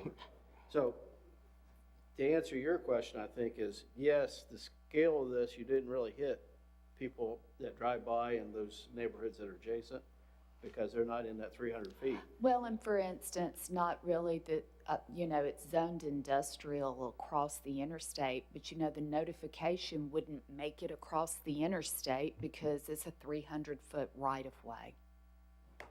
Or, as I read the list, you've got a series of churches that it hit, and if they haven't picked up their mail. If they haven't reviewed it, then it may not have been shared with their congregation too. Okay. Mr. Carroll, did she answer? Did I help? I'm sorry if I interrupted. Yeah, she did. I'm good. Okay. All right. That concludes our public hearing on this application.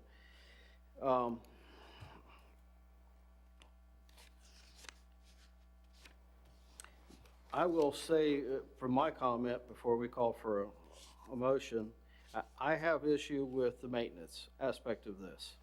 That's kind of the hang-up for me, is that this property has not, as far as we know, ever been used in a commercial application where there could be soil contamination or anything of that nature. And normally, things like that, I like to see it in a more industrial, more controlled facility. So that would be the only thing I would have a condition with, is that other than cleaning, vacuuming out the buses, that everything else be handled at a facility that's more designed for that application. They don't have to hear, air guns taking off lug nuts and all that, at odd hours. But anyway, that's my point. With that, Chair, entertain a motion. A motion to deny. Okay, I have a motion to deny. Do I have a second? Second. I have a second. Any further discussion? All those in favor of the motion, say aye. Aye. Okay, motion fails. All right, Chair, entertain a new motion, because we had two in favor of the deny.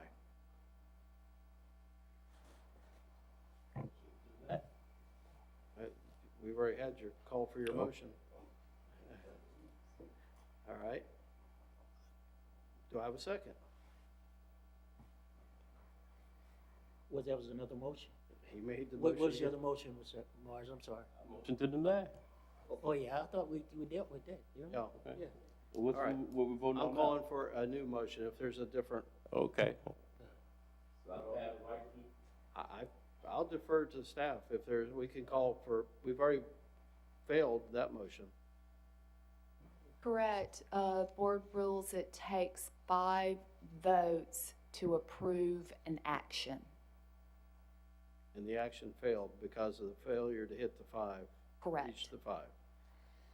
So.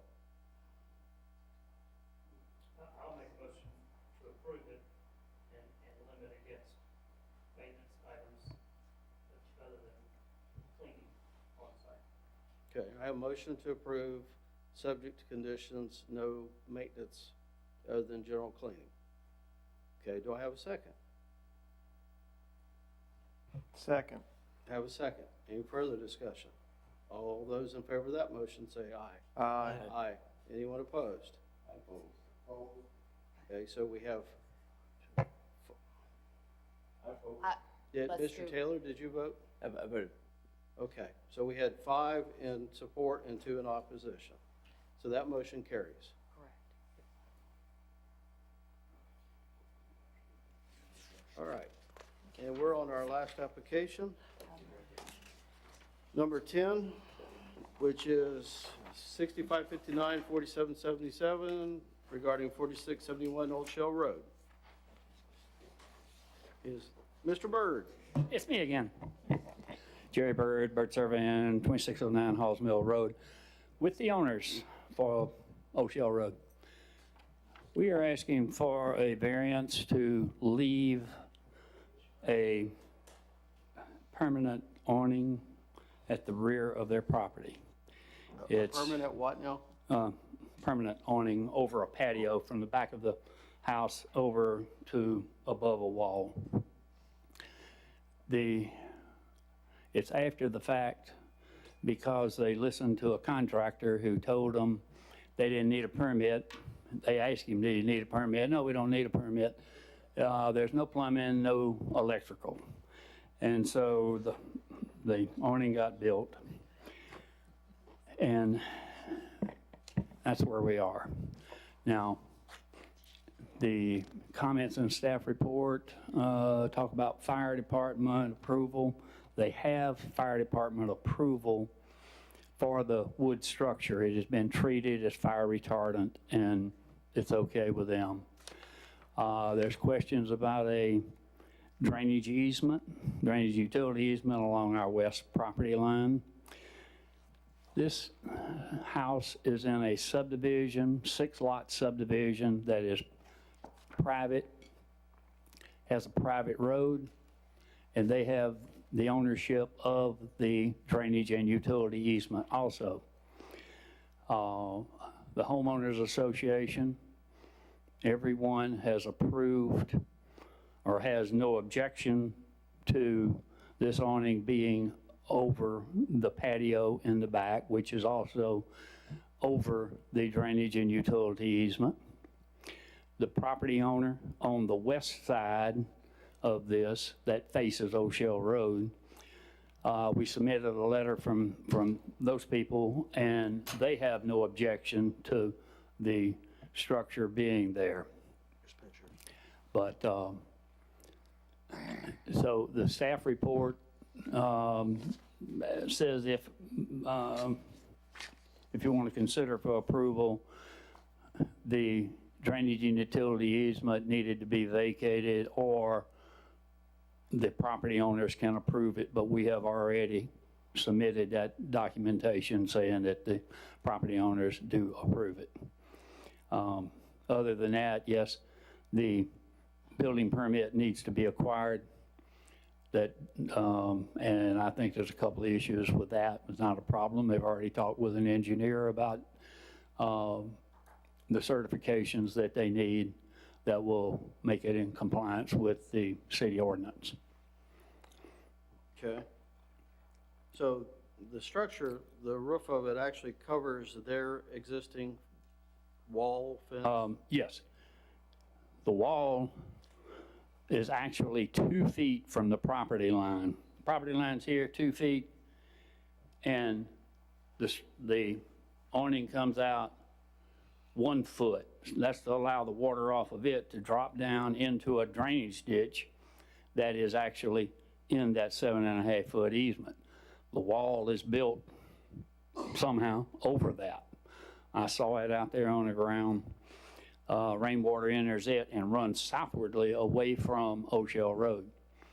But yes, the awning actually extends over the top of a wall. Concrete block wall. It's probably 6 or 7 feet tall, mainly, with some kind of a column goes up 2 blocks high that the awning rests on. And so there's a little airflow over the top of the wall. Okay. Is there any questions of the board for Mr. Berg? Okay. As a property owner, do you have anything to add?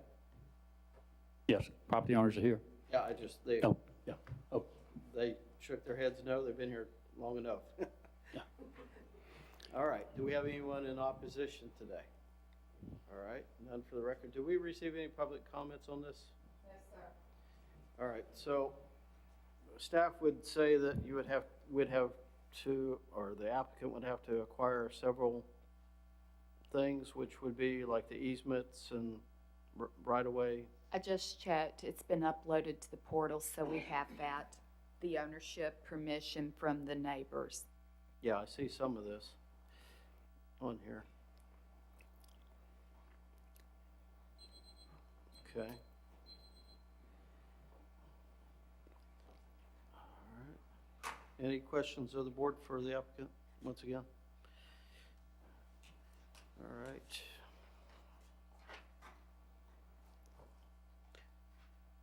All right, well, that'll conclude our public hearing on this application. And you did, Margaret, you did say that we have The approval of all the property owners in the subdivision consenting to constructing in the easement. Okay. And after the fact, building permit would obviously be required? Okay. All right. Chair, entertain a motion.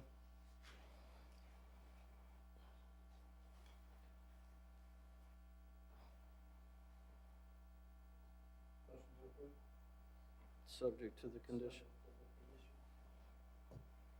Okay. Do I have a second? Second. Have a second? Any further discussion? All those in favor of the motion say aye. Aye. Anyone opposed? Motion carries. I think this sets a new record for me. We have any other business? All right, that'll conclude our meeting.